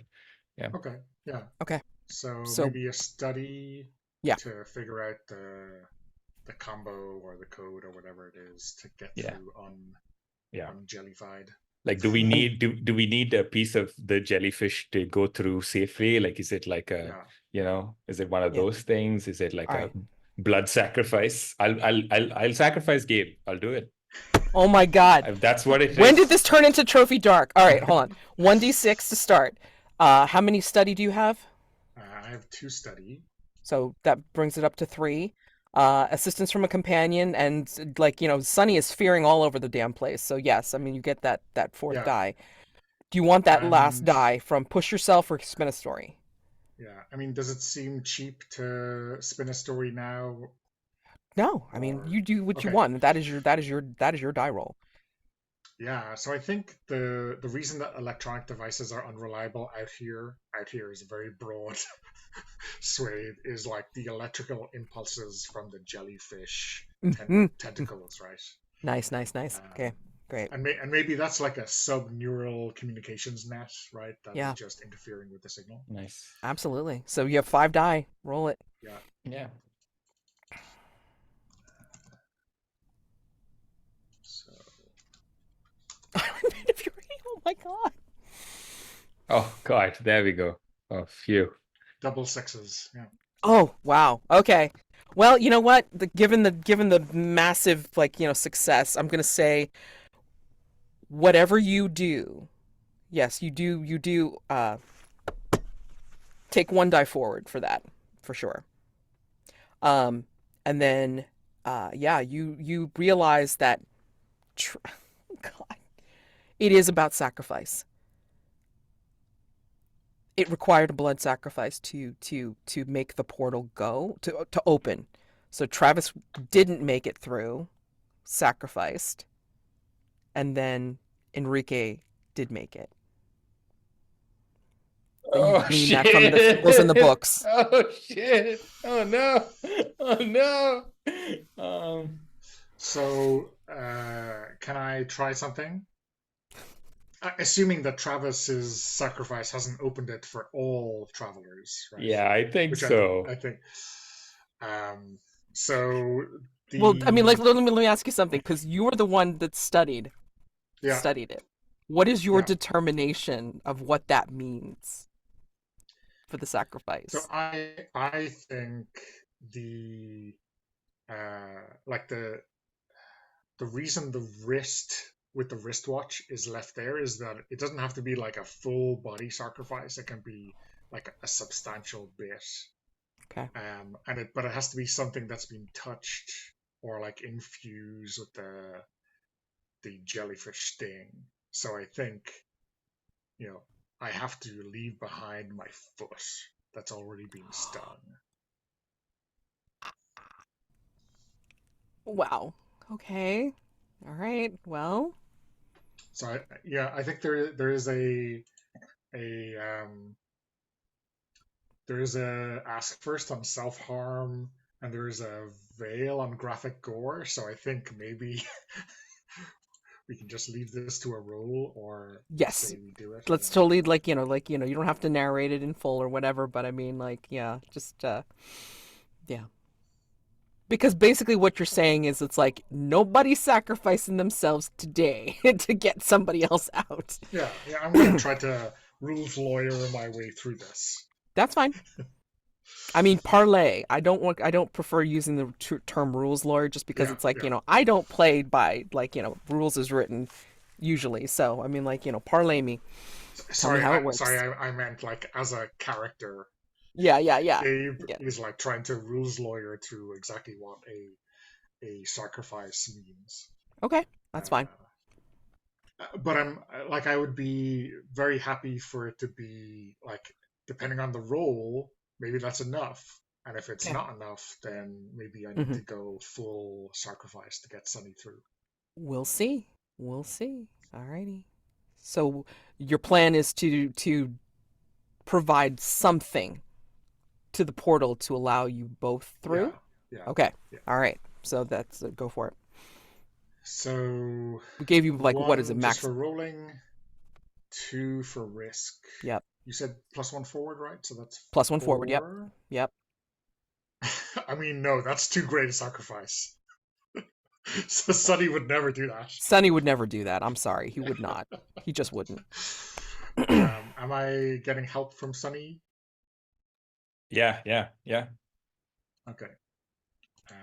Yeah, Sunny is fearing all over the damn place. So 5. And do you want to push yourself? I mean, you definitely could say you're pushing yourself, doing whatever you're going to do to provide for the door. So.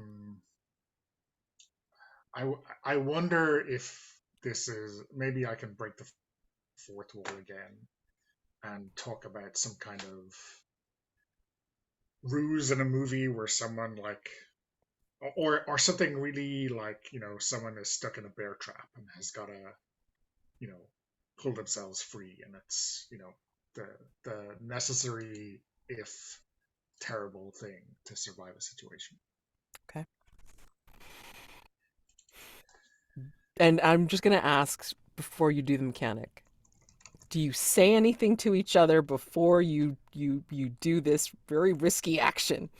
Just saying. I mean, I think I am through, like, when I come up with a plan to when it eventually, every like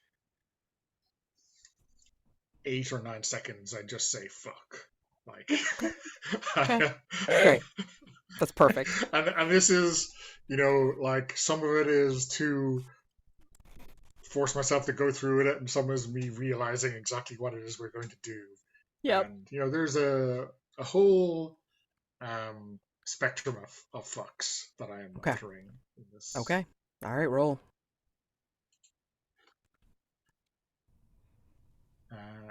That is a 5. Hesitates. Come up How with a did you different roll approach. 6 dice? Come up with a different approach or do it anyway with minor consequence.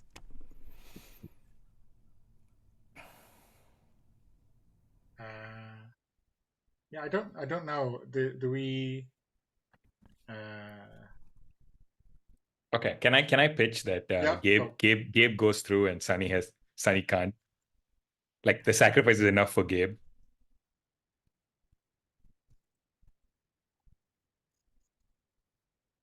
I mean, yeah. I mean, for me, it's fine. I mean, I was gonna have the whale jellyfish crash, crash near the beach itself, basically, and then and then have its followers get you to. But yeah, sure. Yeah. So like This is all Gabe goes happening. through, and then Sunny is blocked, or If you want to do it that way, sure. well, I'll leave that to Thomas. I think if Yeah, I think that makes sense because it was like a whole Travis sacrifice for Enrique, and you're sacrificing a leg for 2 people. Like it's like, yeah. So I think it's and yeah. So I'm happy to say that Sunny doesn't go through. Yeah. Does Sonny throw his BlackBerry after Gabe?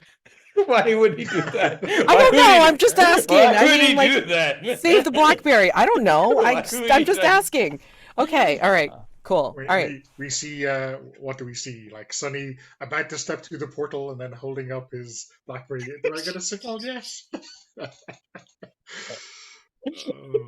I mean, you can still teach what was the name? The Jellings, I think? Jellings. Maybe you can teach the Jellings about blackberries. No, I mean, Thank you. I think we're running late, so I'm happy to just say that. Like, Yeah. Good. Like, because basically I was going to move into epilogues and then stars Yeah, and wishes. So, I think yeah. that makes sense. Yeah. All right. Perfect. So that's the image that we come out of. So epilogue, real quick, if you want to, you don't have to, but where do you see? I mean, unfortunately, not for Travis necessarily, unless you have a thought of what happens to the world, how the world moves on after you're gone, kind of thing, like from Trophy Dark. And then, yeah, you can choose to do an epilogue or not, and then we will go right into Stars and Wishes. Yeah. I was just thinking, they get through the woods, they get back to the car, they drive off, and then some bushes part, and some of these Jellings were just sort of watching the car go. I like that too. And these epilogues can happen at any point, like either right after or, in the future. So.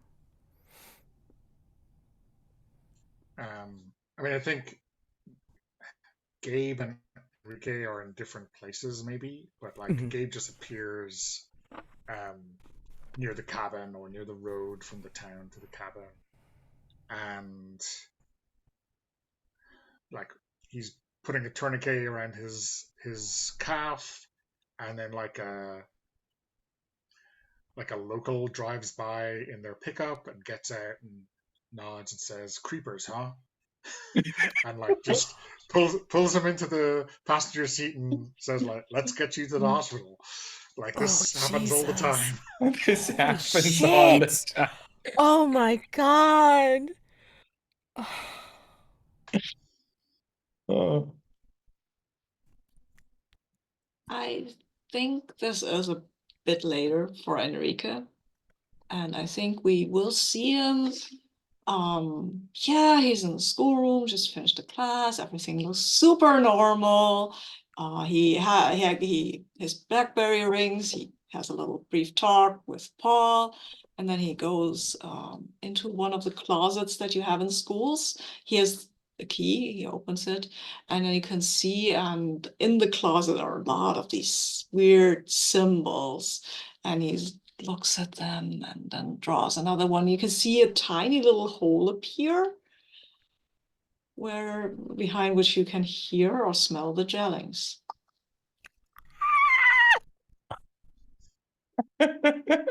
Why? Why? Sunny. How to get Sunny back. Oh, gotta get Sunny back is very, very good. Paul wants him back. Oh my God! Even worse. Oh my I always like Paul. No, I think Evidently, Paul always liked you too. Jesus.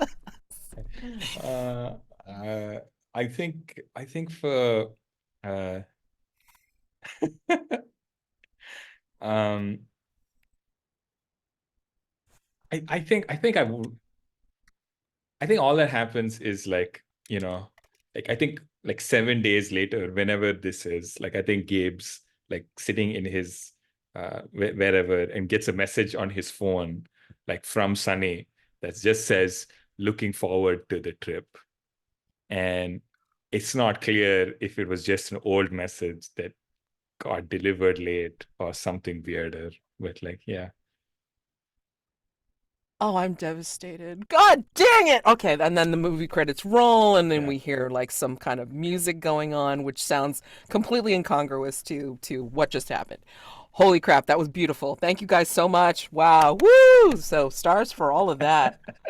Oh my God, the complications and then just the connections between the characters. Stars, stars, stars. So beautiful. I mean, everybody's reaction was just so on point, and yet you were still there and you were still driving through and trying to make your way out of this cave and this place. Oh, I had fun. I mean, like, stars always for that. So thank you very much. This was great. And I don't really have any wishes except for I just want to play with you guys again because you guys are all wonderful at this. Oh crap.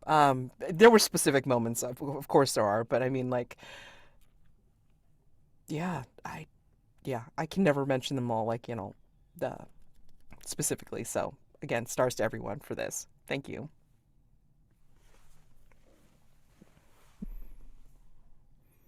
Um, us, I enjoyed uh I enjoyed Sunny and Enrique's relationship, especially the opening beat about like Paul. I think that was just some random thing, but I enjoyed that a lot. Um, Star to Blake for rolling with Travis just like exploding. Like I thought, and Star for Mads for like turning that into like finding a way to explain why Travis couldn't do it, but Enrique could. Like I Mhm. thought that was really, really smart and just made perfect sense in that moment and was great. And yeah, like I thought, Gabe surviving couldn't happen to a better person. Like I think, like I'm glad Gabe made it. Yeah.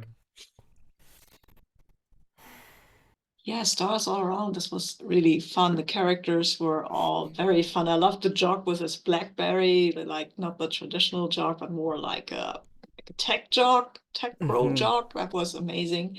And I really liked like Travis, poor Travis, who was our survival expert, who got kind of leaned on for everything because he's the one who knows this cave. He's the one who knows stuff which he didn't.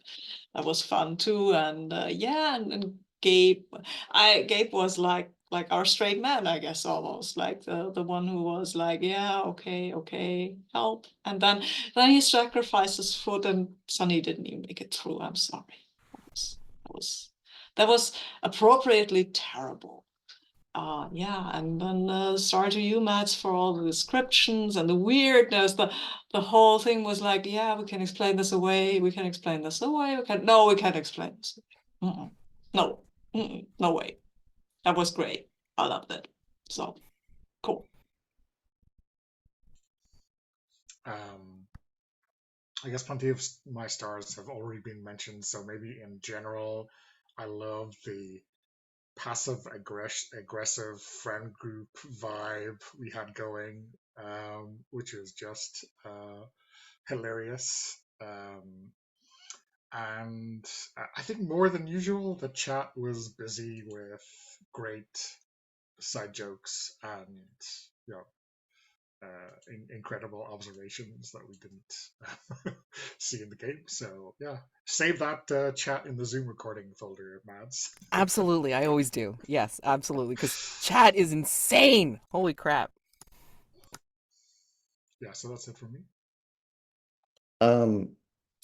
Star to Thomas and Donogh for basically being reluctant campers for the first half of the thing, because that's like going camping. There's always people like that. It's like, oh, fucking hell, just relax and try, will you? So that made it authentic. Star to Sabine for helping me drag the team deeper and deeper into danger, even though it's bloody obvious we shouldn't keep going. Because it's normally me doing that, but it's nice to have someone else help. And Mads for keep piecing it together. It was good. Oh, so wonderful. My gosh. Yeah, I mean, I hope you enjoyed this introduction to the hunted, Donogh. So, yeah, I mean, like I've run this several times and it'll be interesting when Lowell runs it. I'm in on that games and that will be my first opportunity to play it myself. So I'll be interested to see how he does it. Um, but this was great. I love just yes-anding everything, which was wonderful. So thank you very much for putting up with my bullshit, as I usually say. And yeah, I had a lot of fun with this game. Thank you so much. So happy gaming to you all for whatever you're doing for the rest of the weekend and the week. And hopefully we will game again together soon, which I'm sure we will. So thanks again. Happy gaming. Yeah, bye now. Bye.